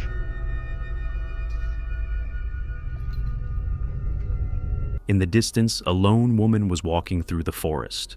The sight immediately felt out of place. There were no nearby homes, no hiking groups, and no signs that anyone else should have been in the area. CJ called out to her, hoping to find out if she needed help. She never responded. Without acknowledging his presence, she continued walking deeper into the woods. Concerned, CJ attempted to follow her path, but within moments, she was gone. The surrounding forest offered very few places where someone could disappear so quickly, yet there was no sign of her anywhere. No footsteps, no movement, nothing. Not got a clue what was going on there. That was so weird. The well, the moaning from the forest, the girl. Nah, maybe there's an explanation to it all, but I wasn't sticking around. I left, I booted it. I'm about 50 miles from there now. I saw the girl another 2 times. The last time I was near the van and she was running through the forest. I left. I was gone. I was gone so fast. I didn't even pack the van away. Yeah, it's a pretty big mess in here. But I do have a working fridge. The fridge is working. It's nice and cold now. As CJ searched the area, Lance became increasingly uneasy. The dog repeatedly stared toward the exact spot where the mysterious woman had last been seen, remaining focused on something hidden beyond the trees.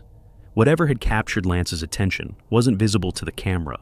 Unable to explain what had just happened, and increasingly uncomfortable with the isolation, CJ decided it was time to leave. He returned to the van and began packing his gear. Then he heard another strange sound. It echoed somewhere beyond the campsite, adding one final layer of uncertainty to an already unsettling experience. Oddly enough, the refrigerator that had started the entire chain of events eventually began working again, as if nothing had ever been wrong, but everything that happened outside the van remained unexplained. Perhaps the woman had an ordinary reason for being there. Perhaps there was a perfectly logical explanation for why she ignored him and vanished into the forest. Yet the timing of the events, the unexplained sounds, and Lance's unusual behavior combined to create an experience that CJ never forgot. What makes this encounter so memorable isn't that it provides clear answers, it's that it doesn't. Why was a lone woman walking so deep in the wilderness, miles from any visible sign of civilization? How did she disappear so quickly without leaving a trace? And perhaps most unsettling of all, why did she seem to be making low, mournful sounds as she disappeared into the forest? Were they cries for help, a warning, or something CJ simply couldn't understand? To this day, those questions remain unanswered, making this one of the strangest experiences ever documented on the channel. Mo Sargi documents solo adventures and cryptid investigations on his remote property deep in the Canadian wilderness. In the past, he's discovered large, unexplained footprints scattered across the property. On this particular day, Mo decides to venture deep into the forest alone.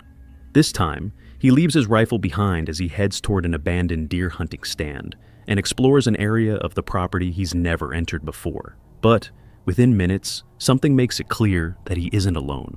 For the last couple of days, take a look at my my wonderful tent over there. So I really want to take you guys out on an adventure today, and it's been a minute since I've gone deep into my forest and explored. All I've been doing is just building a freaking deck, milling wood at the cabin, and I'm not having any of that. Today is a special day to give you guys a really cool adventure. Now I got some gear with me. Where's my gear? My gear's under this bug net. Definitely needed. I also got one of my trusty binoculars that record in 4K and can zoom in and out. So that's gonna help us see animals, hopefully. That's the goal today. I want to spot something wild and dangerous. Not just something like me, you know, I just want to spot something cool. So smash that like button and let's get...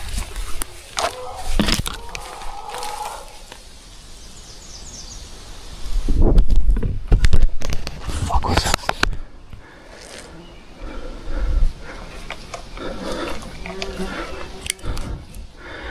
That was vicious, whatever the fuck that was.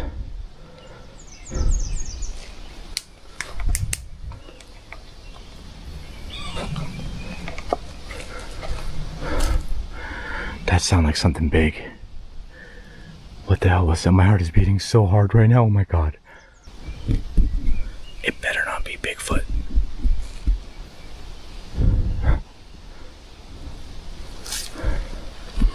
So, I haven't seen any more big footprints on the forest property at the airstrip or anything like that in quite some time. Since the winter and since the snow thawed out and melted. But what I just heard kind of sounds like what I've heard in the past when I was tracking down big footprints. Almost very similar. Could be a bear. Mo is moving through the dense forest when a sudden sound comes from directly to his right. He freezes. Something enormous is crashing through the trees. Whatever it is, it sounds extremely large, and it's moving fast. Mo stands still and listens, knowing that whatever caused the disturbance could still be somewhere in the forest beside him. Then he hears something even more unsettling. Quite a bit of maple trees in this. What the fuck was that?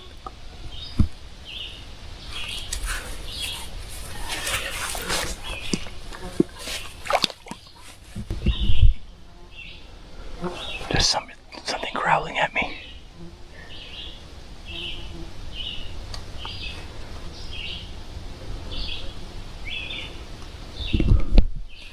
I'm shitting bricks right now. It almost sounded like an ATV engine roaring, but I don't think that's what that was. I might have to put you guys on my chest mount in case I need to fight something off.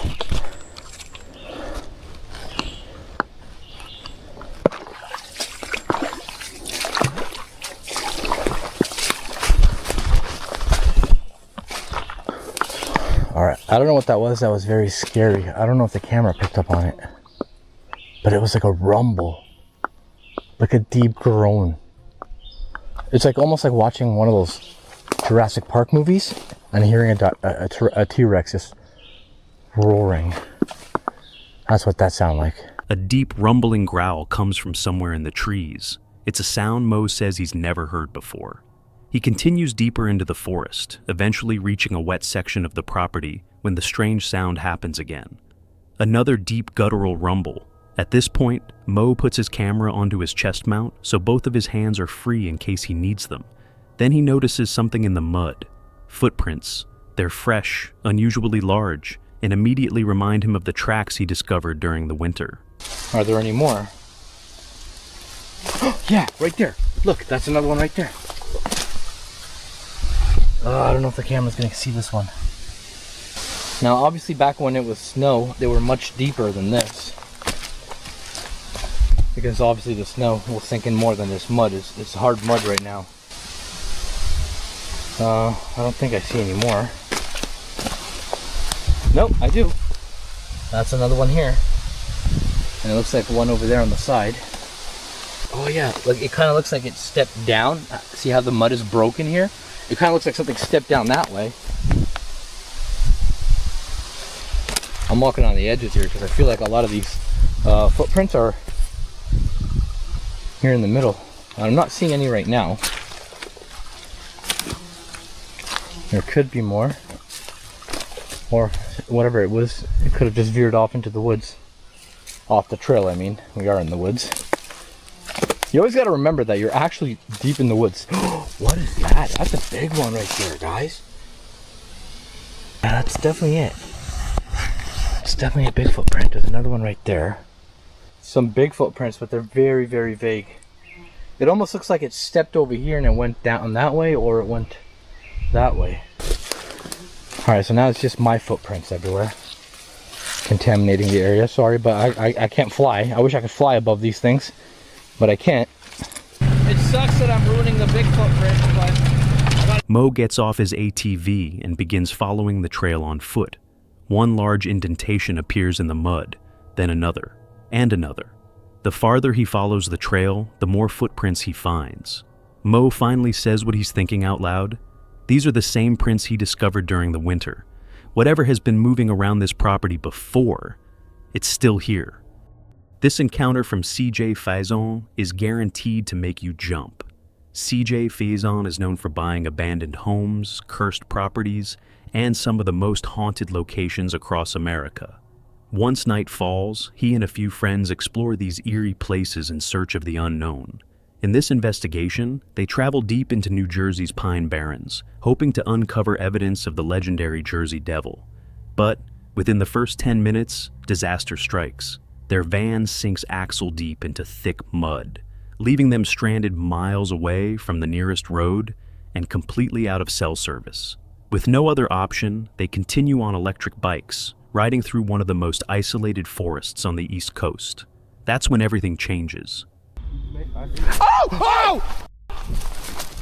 Hello? Oh! Yo, hello? Yo, yo, yo. Okay, go. Look like I'm running that son of a bitch. Go. Hey! Hey! Yo, we're leaving. Oh, damn it, you all right? Yep.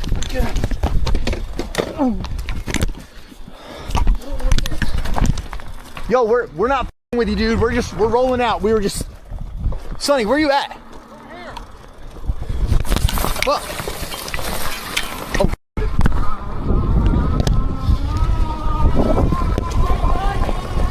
I'm going, Sonny.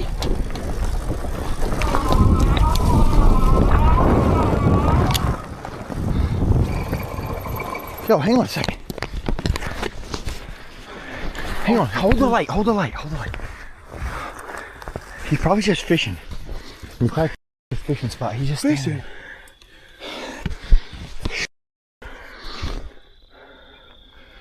No, go. Just go. Yo, he's holding his hands up. See, I told you, we just at the guy's fishing spot. As they make their way down a dark trail, a powerful flashlight suddenly snaps on, shining directly into their faces. Two men stand silently in the darkness, each holding a flashlight, watching them without saying a single word. Trying to brush it off as a harmless encounter, they keep moving until they realize one of their GoPros has fallen off somewhere along the trail. Unfortunately, it's near the exact spot where those mysterious men were standing. Trail right here.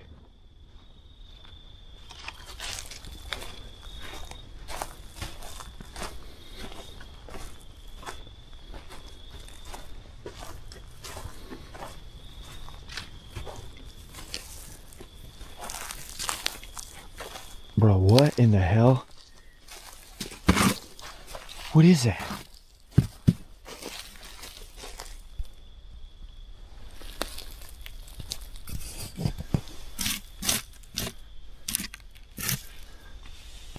hell is it? Dude, what the hell is that?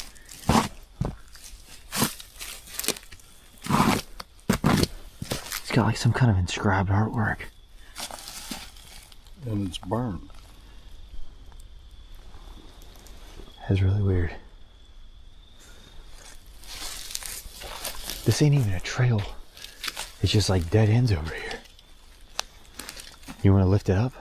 No. Reluctantly, they turn back. While searching through the darkness, they discover something they never expected. A strange wooden box partially buried beneath the ground. Burned into its surface are mysterious symbols that neither of them recognizes.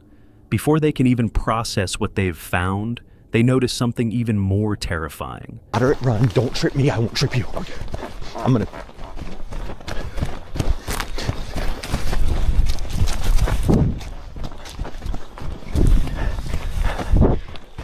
I don't know if it's following us.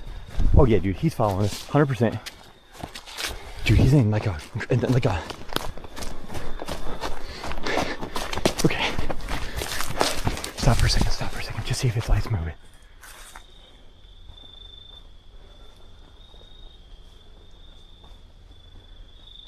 All right, yeah, he's moving. Just keep going. Dude, did we just say something? Be like, hey, so sorry, dude. We didn't mess up your fishing. Okay, we might start running. Start running, Sonny.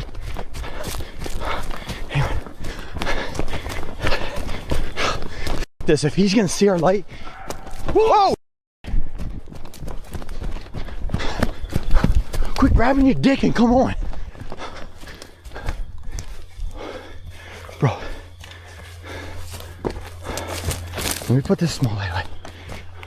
Okay, so he does talk. He stopped. Kind of. The lights from those two strangers are getting closer, fast. They're no longer walking. They're running. Panic takes over. CJ and his friend sprint blindly through the forest, crashing through thick brush as branches tear at their clothes. Somewhere deep in the darkness, a heavy rumbling thud echoes through the trees, a sound neither of them can identify.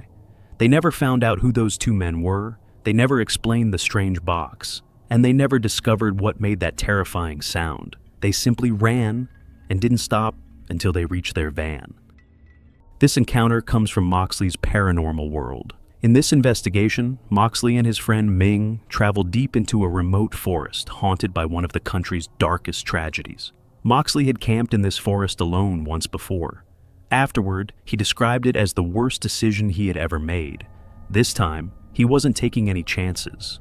Before they've even finished setting up camp, something immediately catches their attention. And then with them, we can do like a little fire pit, get a fire going, keep warm.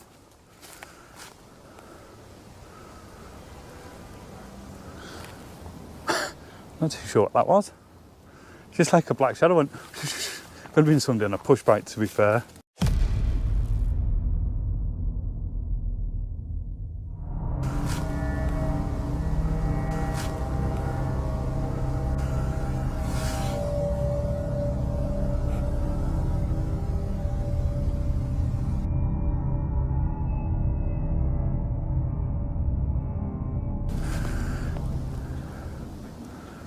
Huh. Thought we'd a lot further in than that. Could have sworn a shadow went. A dark shadow silently darts between the trees. It's low to the ground, moving incredibly fast, and gone before either of them can tell what they just saw. Moments later, a sharp whistle echoes through the forest. Go get the tents up. Let's get the kettle on, have a coffee, then wait for nightfall to...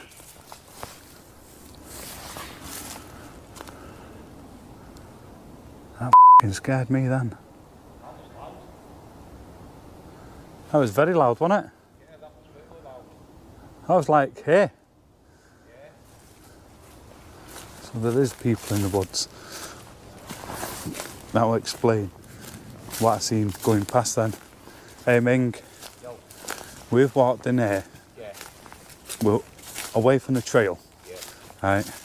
So I'm stood over there. Before that whistle, I swear, through the trees, something went through the trees. Okay. I can't rule out somebody on a push bike. Right. But then It's possible. That whistling. It doesn't sound random. It feels deliberate, as if someone or something is trying to get their attention.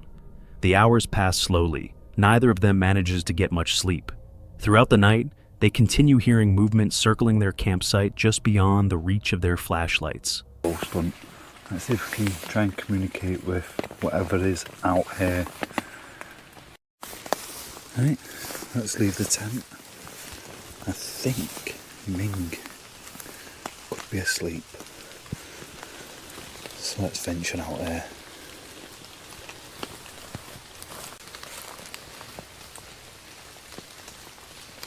Wait a minute.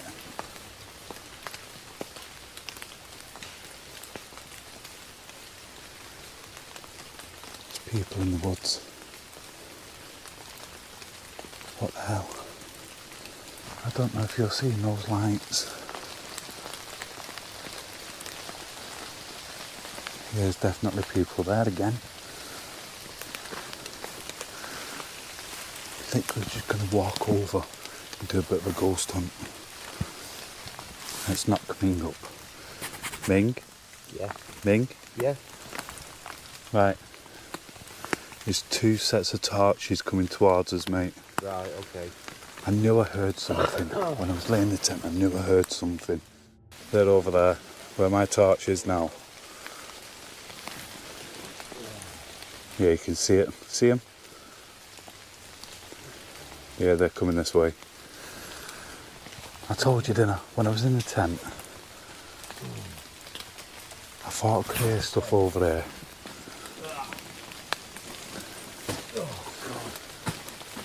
I was literally just going to walk over because I thought I could hear something. Just sat there. Yeah. I kept hearing like branches cracking. Right, okay. I thought, come on. So right, let's go for a walk over. Yeah. Let's go check the area out. Let's do a bit of a ghost hunt. Right. Literally come out the tent. Yeah. Looked over. And they're there. Right. There's people right there. Oh yeah. See them? Yeah, I see them. Yeah, that's getting brighter and brighter.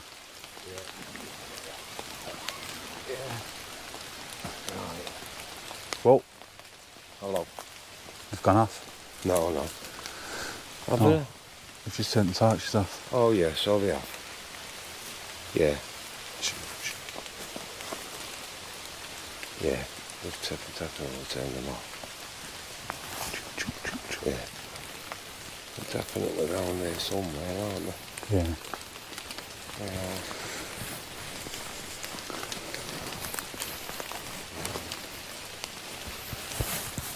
Where the hell's the... Where have they gone? Don't know, mate.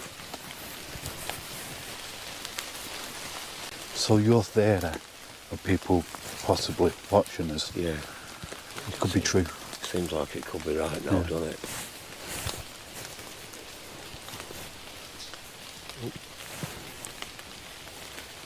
Hello? Hello?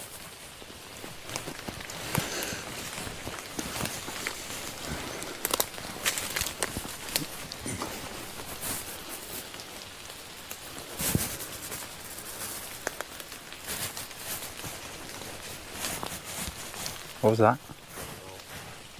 Then, during the early hours of the morning, Moxley steps outside the tent to investigate. In the distance, he spots 2 flashlights weaving silently through the trees. They're heading straight toward the camp. Unsure whether they're dealing with hikers or something far more unsettling, Moxley shines his own flashlight in their direction. The instant he does, both lights disappear. Whoever was carrying them has deliberately switched them off. For a brief moment, the forest falls completely silent. Then, without warning, the 2 lights flash back on. This time, they begin strobing directly toward the campsite, almost as if someone is mocking them. Realizing they may not be alone, Moxley and Ming decide not to separate under any circumstances. Instead, they remain together, sitting silently in the darkness with their backs against each other, waiting for daylight. Whatever was moving through that forest that night, it never revealed itself, and to this day, neither of them knows who or what was watching them from the trees. CJ Faison is known for documenting haunted and supposedly cursed locations across America. On this night, he loads up his van and heads deep into the Pine Barrens of New Jersey, alone on a night with no moon. For more than a year, CJ has heard stories about mysterious cult gatherings taking place somewhere inside these woods.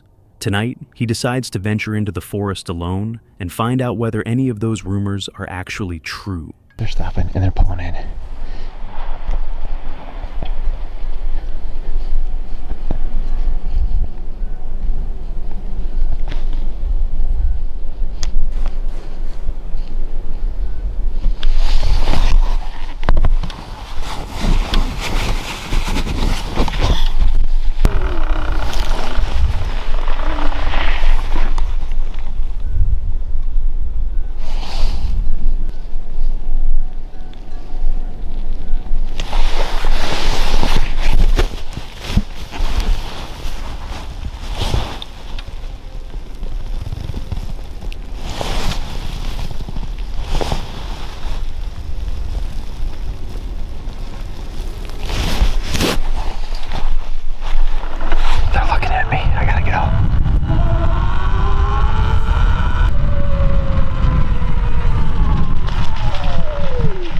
There's another car up here. Way up there.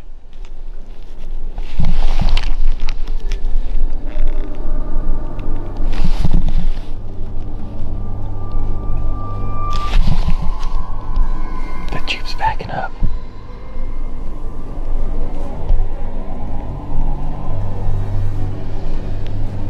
I'm gonna go up this way just a little bit.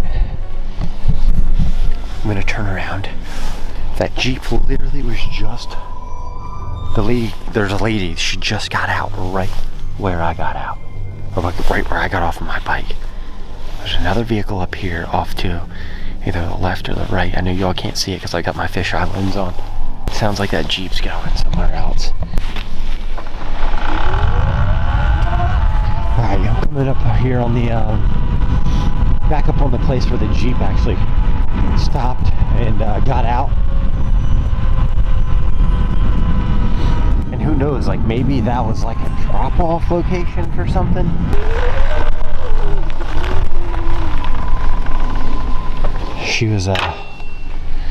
She walked past this sign right here.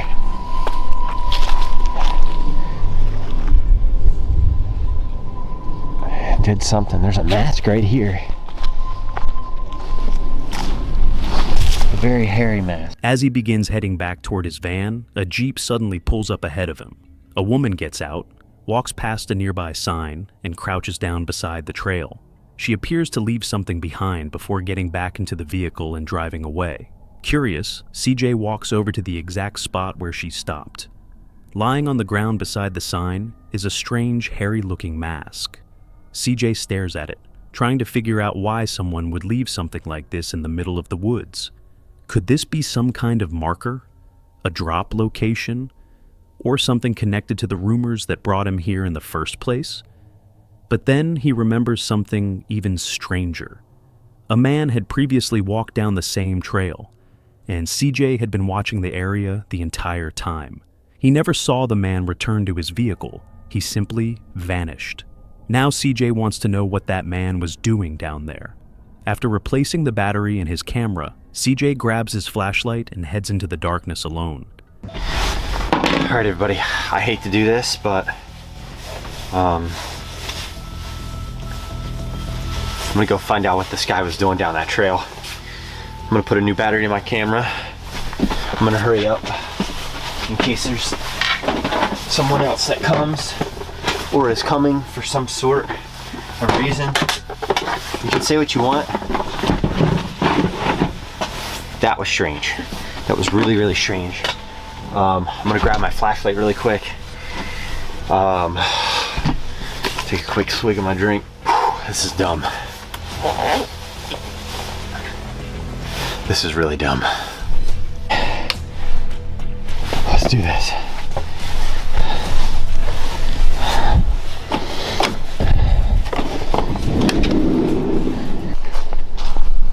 What in the fuck is that?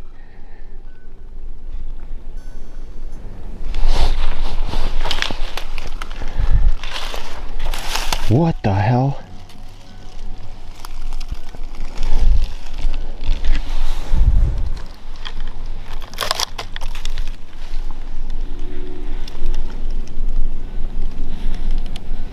Disney on Ice?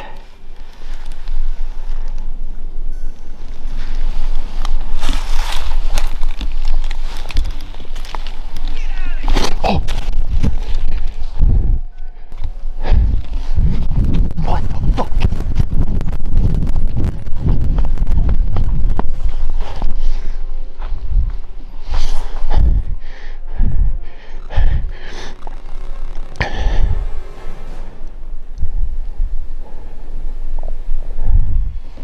Hey, I'm just I'm ghost hunting out here.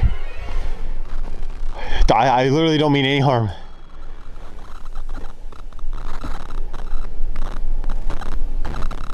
He follows the same trail the man disappeared down, deeper into the Pine Barrens, hoping to discover where he went. But when CJ's flashlight catches something attached to a tree farther down the trail, he suddenly stops. Whatever he has found is enough to leave him completely frozen. Before he can even process what he's looking at, a voice suddenly comes from somewhere in the darkness around him. "Get out of here." CJ immediately switches to his cover story. He explains that he's just a YouTuber exploring the area and investigating paranormal activity, and that he doesn't mean anyone any harm. He says it calmly, but his reaction makes it clear that he wants whoever is out there to believe him. Eventually, CJ heads back down the trail again, returning to investigate something he noticed earlier. But when he reaches the location, he realizes something has changed. Someone, or something, has been there since the last time he walked through. Like something's behind me, but I know there's probably nothing behind me. I'm telling myself that so I feel myself better, or feel better about myself. I don't know what the fuck I'm talking about, yo, I'm scared.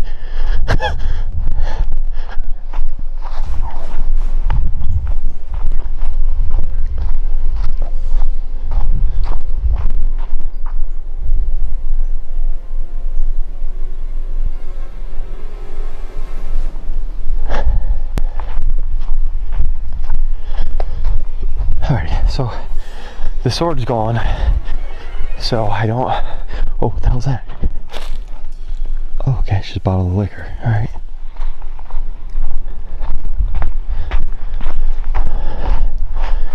So, I'm not trying to be a dumbass here or anything, but, you know, the sword's gone.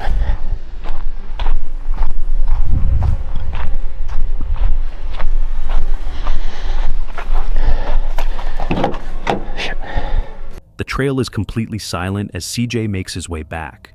Then suddenly, he hears a sound coming from the direction of his van.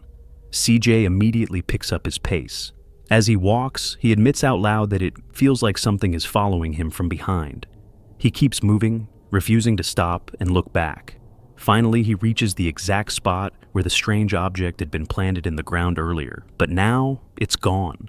Whatever had been placed there has been removed while CJ was away at the van. And if someone really is watching him from inside these woods, CJ may have just realized that he isn't alone. This encounter comes from Grizzly Gaz, accompanied by his loyal French bulldog, Fendi. On this particular October evening, he ventures into a secluded woodland rumored to have been used for pagan rituals. Curious to see whether the stories hold any truth, Gaz sets up camp alone with Fendi as darkness falls. For the first few hours, everything seems peaceful. Then, sometime after midnight, a heavy impact slams into the side of his tent with enough force to jolt him awake. This pillow.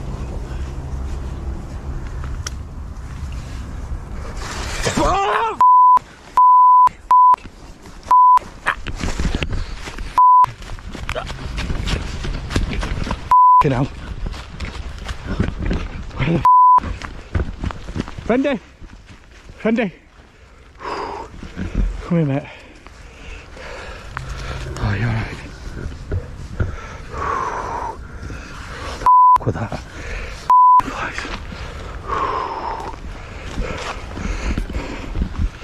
Mate, come on.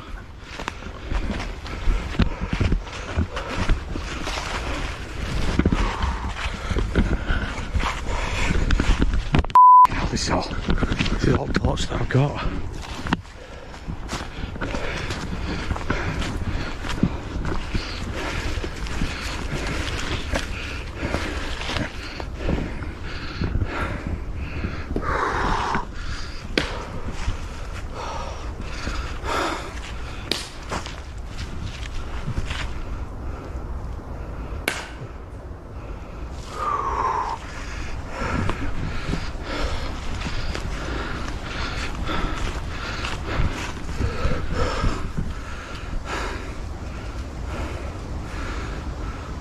got to have been someone around me there, hasn't it?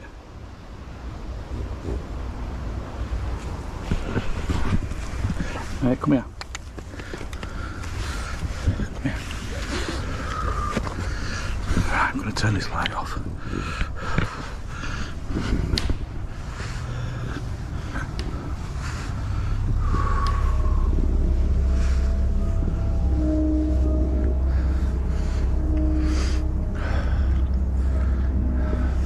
I'm gonna have to go back and get my stuff, but my car keys are in there. Before he can even react, his only flashlight suddenly dies, leaving him trapped in complete darkness.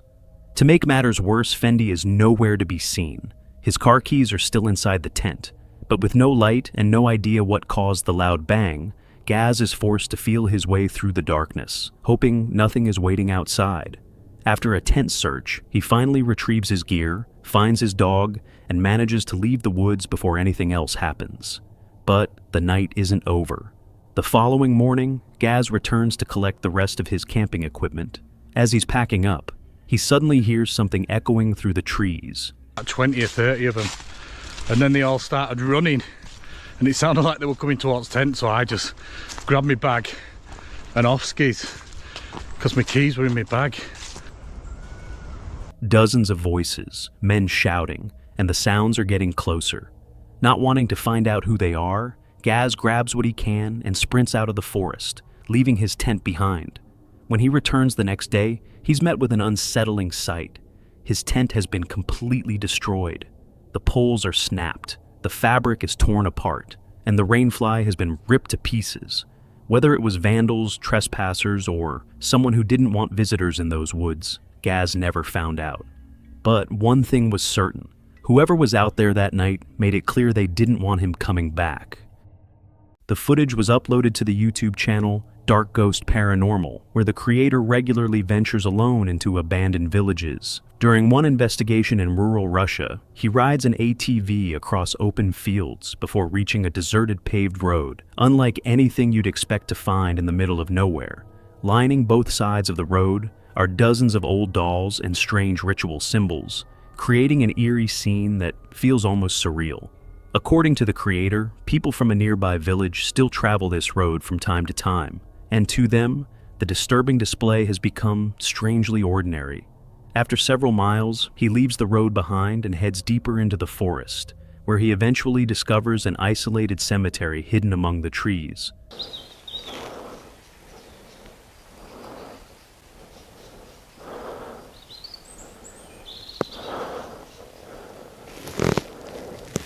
The atmosphere is immediately unsettling. Handmade wooden crosses stand weathered by time. The ground is soaked and swampy, and a thick layer of fog hangs motionless beneath the trees. Scattered throughout the cemetery are unusual structures made from sticks and branches, arranged in ways that resemble ritual markers. Judging by their condition, they appear to have been there for years, slowly decaying under the constant dampness of the forest. As he films the cemetery, the silence is repeatedly interrupted by unsettling sounds. Owls call from somewhere in the darkness, crows circle overhead, and unseen animals can be heard moving through the undergrowth just beyond the range of his camera.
While examining one of the graves, he notices a waterlogged cardboard box resting nearby.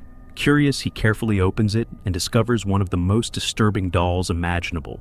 According to the creator, the doll's surface has a texture that looks disturbingly similar to human skin.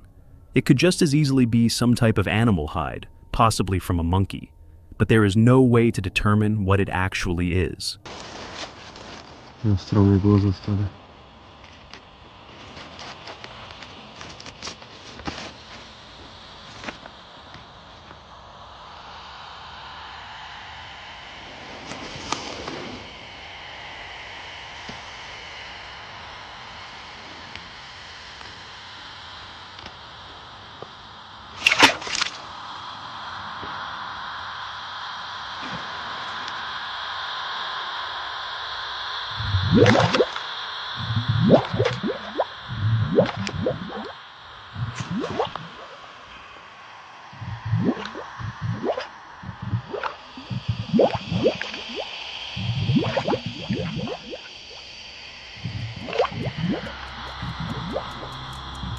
Unnerved by the discovery, he inspects it for only a few moments before tossing the doll into a nearby swampy pond. Without wasting another second, he leaves the cemetery as quickly as possible, eager to put as much distance between himself and the strange place as he can. This encounter comes from a creator named Chris Bear. In this investigation, Chris returns to a remote section of the Adirondacks that locals ominously call the Devil Forest. The area has long been surrounded by disturbing legends involving missing hikers, alleged cult activity, and animal remains mysteriously left behind, as if they were offerings. At first, the night feels normal. Chris jokes with the camera while setting up camp and preparing dinner, trying to ignore the freezing temperatures. But that relaxed mood doesn't last for long.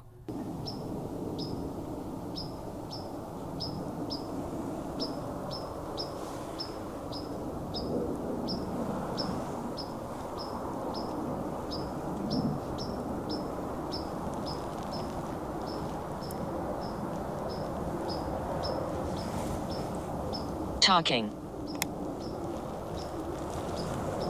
They're just been saying it for a minute because I just heard it sound like two women talking.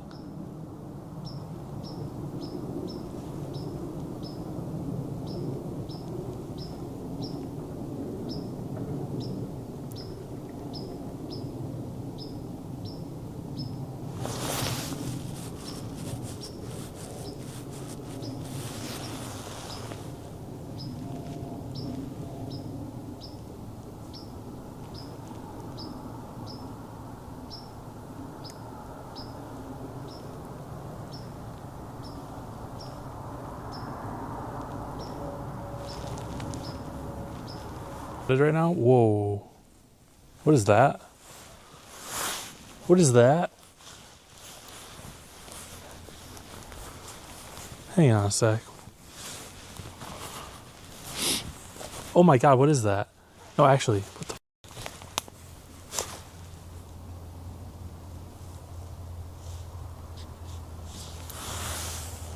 The trail goes way down.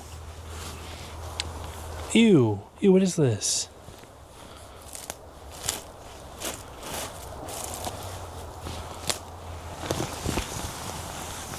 You guys seeing this?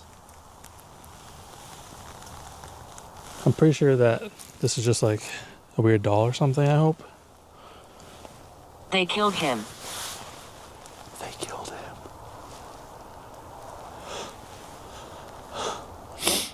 I just found a doll, or two dolls, it looks like, that have all been burnt.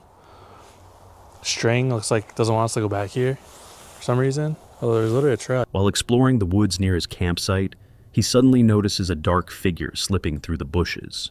He immediately calls out, expecting a person or an animal to respond. Nothing. The shadow is gone. Then the forest falls completely silent. Ignoring what feels like the first warning, Chris continues deeper into the woods. A few minutes later, he hears something that leaves him frozen in place. Two women's voices drift through the trees. The voices are distant, impossible to identify, and unlike anything he can properly describe. After standing motionless for nearly a minute, he cautiously pushes forward along a narrow trail lined with twisted spike-like trees. Chris says this path has always given him an uneasy feeling. Tonight, that feeling proves justified. Out of nowhere, he spots a duck standing silently beside the trail. Chris continues walking until he notices something lying in the middle of the trail. It's a piece of women's clothing.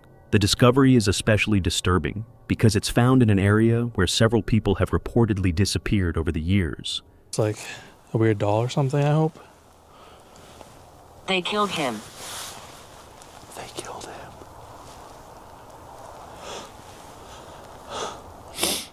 I just found a doll, or two dolls, it looks like, that have all been burnt. String looks like doesn't want us to go back here for some reason. Oh, there's literally a trail, you can see it down there. Does the devil live here, yes or no?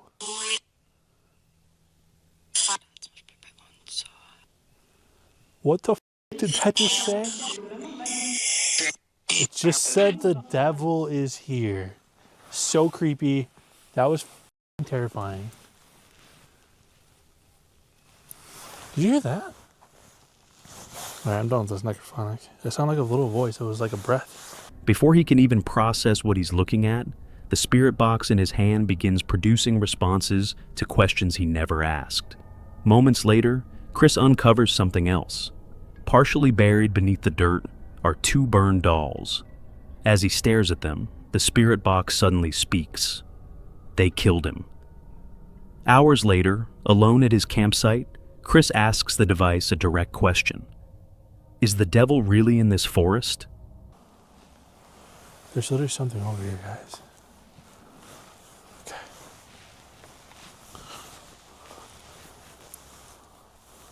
Hope you guys understand. I think it's time for me to call it a night. I'm just like waiting for something bad to happen. I just have a bad feeling that there's something or someone out here that does not want me here. Whether that's a human, whether that's paranormal. I don't actually know. Alright, what the f is that? Holy shit, what the f was that? Get the f out of here. There's no way. Just call that a camera. There's no f***ing way. The answer that comes back is one he never expected. But the most terrifying moment of the night doesn't happen out on the trail. It happens back at camp. It's around 3 a.m. The forest is completely still when Chris suddenly hears faint whistling echoing through the darkness. The whistling slowly changes into what sounds like a voice, repeating his own questions back to him. Then everything gets worse. Two glowing red lights appear low between the trees. They don't move. They simply remain there, staring in his direction. Realizing he's no longer alone, Chris abandons the campsite, sprints back to his truck, and leaves the forest without looking back. He never returned that night. Doug runs a YouTube channel called Fear Fanatics, where he shares chilling compilation videos featuring unsettling encounters caught on camera. But on one rainy night, he captured something that felt like it belonged in one of his own horror compilations. While hiking alone through a forest trail in a light drizzle, Doug searched for a secluded place to set up camp. The woods were silent, the rain was steady, and there wasn't another person in sight. Earlier that evening, he'd been live streaming his hike, but nothing unusual had happened, so he eventually ended the stream. Not long afterward, he noticed a faint light glowing deep in the distance. He watched it for several minutes before it suddenly disappeared. Okay, there's the light, guys. I'm gonna turn my light off. Do you see that light? Now, I don't know if that's, I'm so glad it's back on. I don't know if that's a street light. If that's a street light, I'm gonna feel like a fool. But I swear to God, it was off not too long ago, and now it's back on. And I don't really know what I should do. I feel like it's moving, but it could be the leaves on the trees just like swaying and like making it appear to be moving if it's a street light. But I'm gonna keep, and it looks like it's getting brighter, bro. This is freaking me out because I'm in the middle of the woods, dude. I'm gonna have to go down there though because this is the way to the first sight, and I swear it's moving, bro. I'm thinking there could be somebody camping down here. Whatever had been carrying the light didn't appear to be moving toward him, so Doug continued along the trail until he found a hidden campsite on slightly higher ground. It was far enough from the main path that anyone passing by would be unlikely to notice his tent. All right, guys. So this is like, it's a big clearing, and the trail is like right behind me. It goes both directions, this way and this way. So if you're allowed to camp off the trail, like I told you before, as long as you don't make a fire. So what I'm going to do is, I like this spot because it's up on top of this like hilly area, and nobody, well, I don't think anybody would come up this way, even if they saw the tent, which I don't think they would see. It's pretty far down. So I'm going to put my tent right here, get that going, and then I'm very tired, like I said before. It's still raining. I can't wait to get this tent up and get inside and just like lay down and get this backpack off. So after finishing camp setup, he settled in for the night. Rain continued to fall softly as he watched a few videos on his phone, trying to relax before getting some sleep. Then everything changed.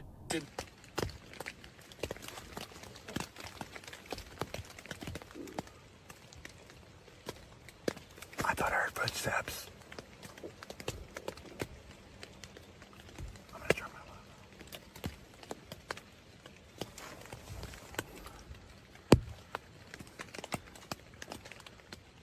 I hear footsteps. There's somebody outside my tent, gun. I can see a light.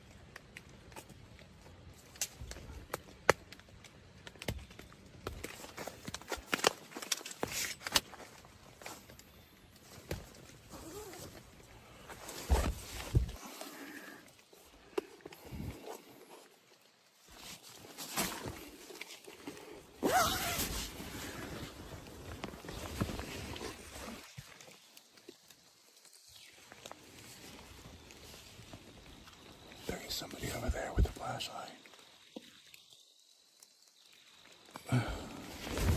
They walked right by my tent, and now they're on down the trail. Oh my goodness, bro. My heart is beating so fast right now, but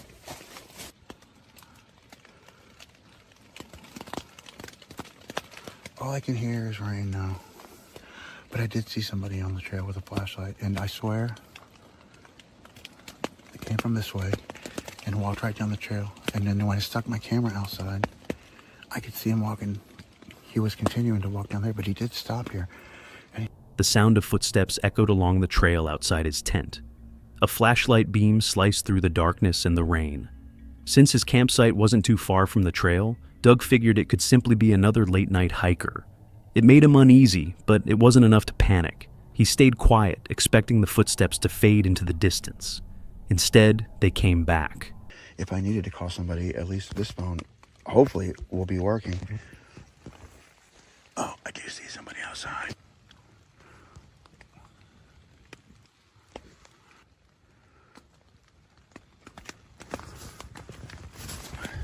Okay.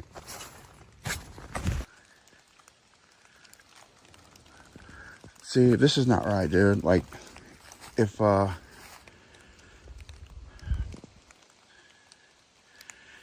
he is just gonna keep sneaking around here,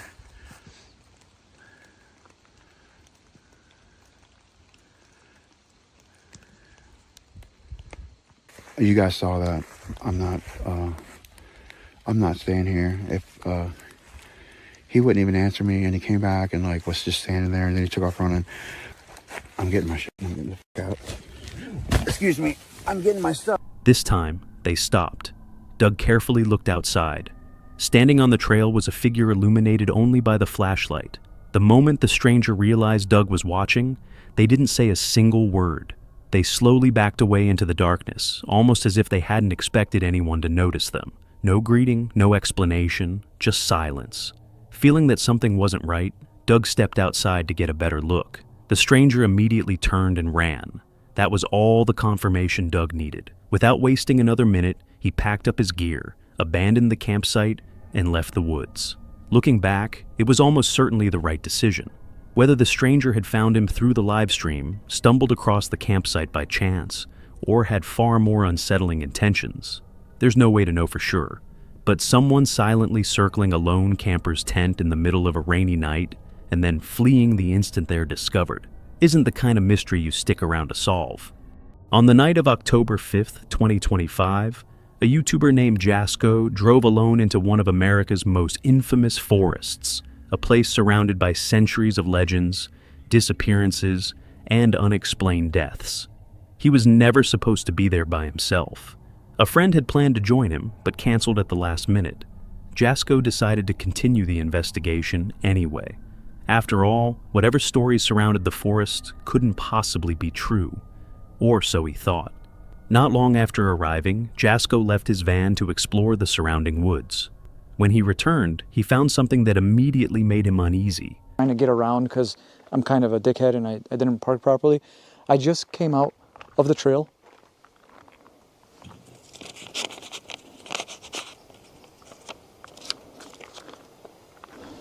Someone literally left a note on my van. It says hello with a smiley face and then something at the bottom. This is what I'm talking about, guys. This is a very terrifying forest. This is a forest known for cult activity, for tragedies, murders, you name it. A lot of bad things have happened here, and I can't believe I'm starting the video off like this. Honestly, I don't know how much I can do because I'm alone. I'm alone here tonight. A handwritten note had been left on the windshield. Drawn across the paper was a simple smiley face with a short message written beneath it. Jasko had no idea who left it, or when. He hadn't even finished setting up for the night. As darkness settled over the forest, he noticed a light moving between the trees. There was no visible flashlight beam, no vehicle, and no obvious source. The light drifted silently through the woods before disappearing into the darkness. Look, look, look. It's like right there. Yo, who's out there? Yo. Found footage. No, we're not about to turn this into a found footage. No, no, no, no. What's crazy about that is one of the stories about this forest is a guy who came here with a camcorder and he went missing. They found his camcorder and they saw some of the things that he experienced, which is fucking crazy. Among the many local legends surrounding this forest, one warning appears again and again. Never follow the lights. People claim they don't guide you out of the forest. They lure you farther inside. Moments later, something slammed against the side of his van. It didn't sound like a falling branch or the wind. It felt intentional. Then came another knock and another. My object. This is your object?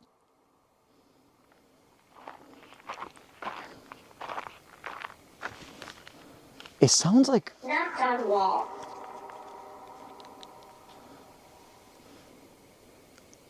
Who's down there? Oh my God. Something's moving in there. Okay. Roof again? Oh! What was that? What was that? What was that? What was that? Yo, who's out there? Okay, okay. Not doing this. We just got here. I'm not doing this. All right, guys. Kind of wanted to show you the note. I don't know what the hell it said. There was something written on the bottom. I have no idea what it means. If you guys could let me know, I appreciate it. I am gonna keep on moving. The repeated impacts echoed through the silent forest, each one making it harder to dismiss the feeling that someone, or something, was outside. As he searched the area, he came across an abandoned tent tucked away in the darkness.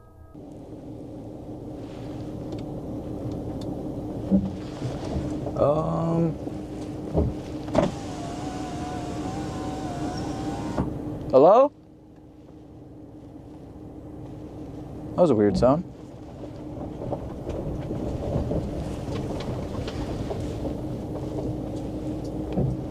Huh. This is really strange. I was just driving, looking for a campsite for the night, and I see this. It's clearly a tent. Question is there anyone out here that the tent belongs to? Did they abandon it? Did something bad happen? I really don't want to think that, but considering where I am right now, it's quite the possibility. Now, this is a forest that has experienced a lot of deaths, disappearances, everything. I just realized too, these are like burnt. Oh yeah, it's like crispy. Yeah, these are like burnt. Look. I mean, you could see. Oh, look. It looks like there's like a makeshift trail right there. Oh, there's some stuff on the floor. Well, guys, I'm alone in the forest right now. Some personal Oh my God. That's a scream. That's a scream. And what the are you trying to tell me something? Quick death. Okay, that's very disturbing. Inside, he found a disturbing message that read, "Quick death." The words alone were enough to make him leave the tent immediately. Hours later, near the end of the investigation, he caught a brief glimpse of what appeared to be a tall figure, roughly 7 feet in height, darting behind a tree before vanishing from sight. Then everything went silent. The insects stopped, the birds disappeared, even the wind seemed to fade. What? Oh! Gunshots, gunshots, gunshots! What the What the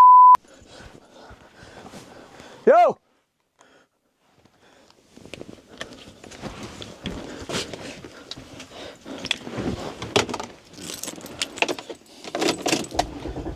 Oh, what the is that? What is that? What the is that? What the? Yo, I think someone's outside.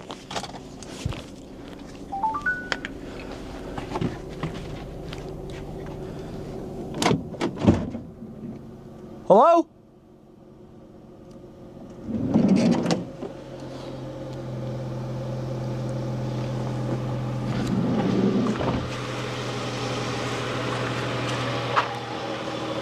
Oh my God. What the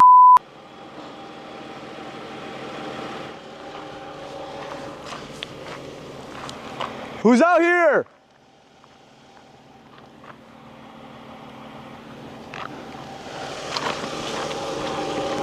This. Get the out of here.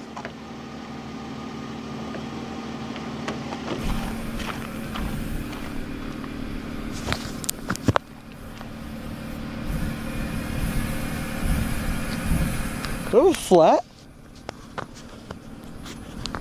Wait.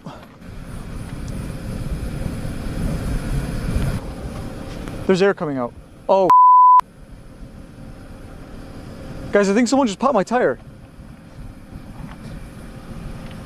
Realizing something felt terribly wrong, Jasko ran back toward his van. That's when he made one final discovery. One of the tires had been deliberately slashed. Whoever, or whatever, had done it must have been standing only a short distance away while he was distracted in the forest, watching without making a sound. Franco TV is a well-known urban explorer whose YouTube channel follows investigations into abandoned buildings. On May 12, 2024, he uploaded a video documenting a nighttime visit to a large cemetery in Florida, an investigation that many viewers still consider one of his most unsettling. As Franco walks through the sprawling cemetery after dark, the silence is repeatedly interrupted by strange sounds. He begins hearing what appears to be faint moaning or crying somewhere in the distance.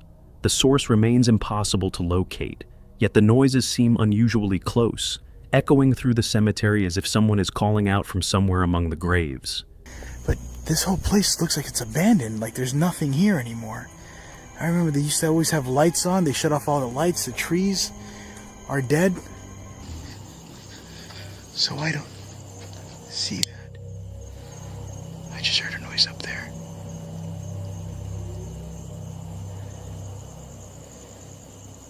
Oh my God, this is gonna be awesome.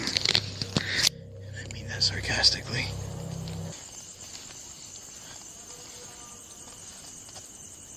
There it is again.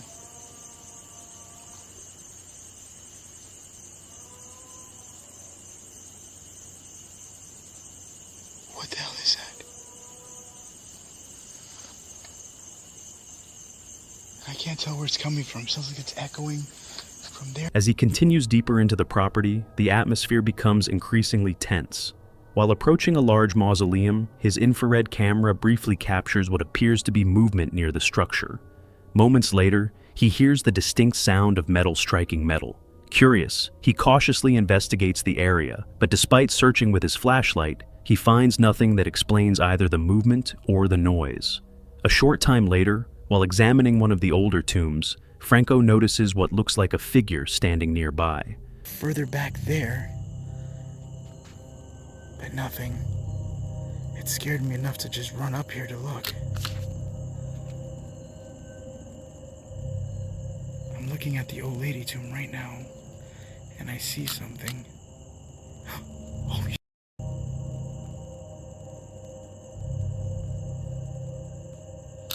I'm gonna switch to color mode. Right now I'm looking into the room. I know it looks a little bit grainy. I'll go ahead and turn on the light. The moment he shines his flashlight in that direction, however, the figure is gone. The investigation takes another unexpected turn when his infrared camera picks up movement among the rows of graves. In the distance, a person who appears to be an elderly woman can be seen walking with an unusual, unsteady gait. At first, Franco believes she may be the cemetery caretaker, as she appears to be turning off the lawn sprinklers, but her behavior soon becomes difficult to understand.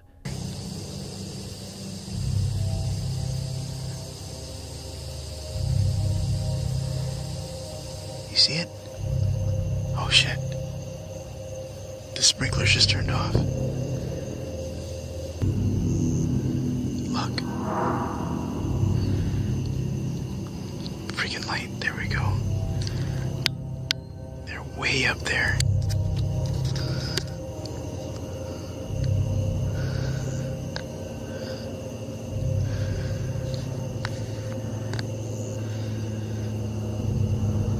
They're just walking back and forth. I want to make sure there's nobody else around. Oh shit. That looks like the fucking run. That. She begins pacing back and forth between the graves before suddenly changing direction and moving straight toward Franco. Unsure of who she is or whether she poses a threat, Franco decides not to take any chances. He quickly leaves the area, later describing the encounter as one of the most frightening experiences of his career. Initially, he assumed the woman might have been a homeless person or someone experiencing a mental health crisis. But when she suddenly began running in his direction, the situation no longer felt like something he wanted to investigate further. Looking back on the incident, Franco explained that his decision to leave wasn't driven by paranormal beliefs, but by concern for his personal safety. Whatever the woman's identity, her unpredictable behavior made staying in the cemetery feel like an unnecessary risk.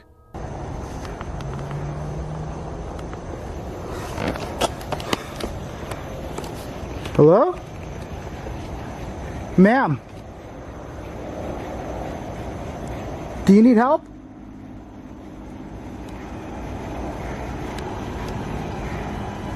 Do you need help?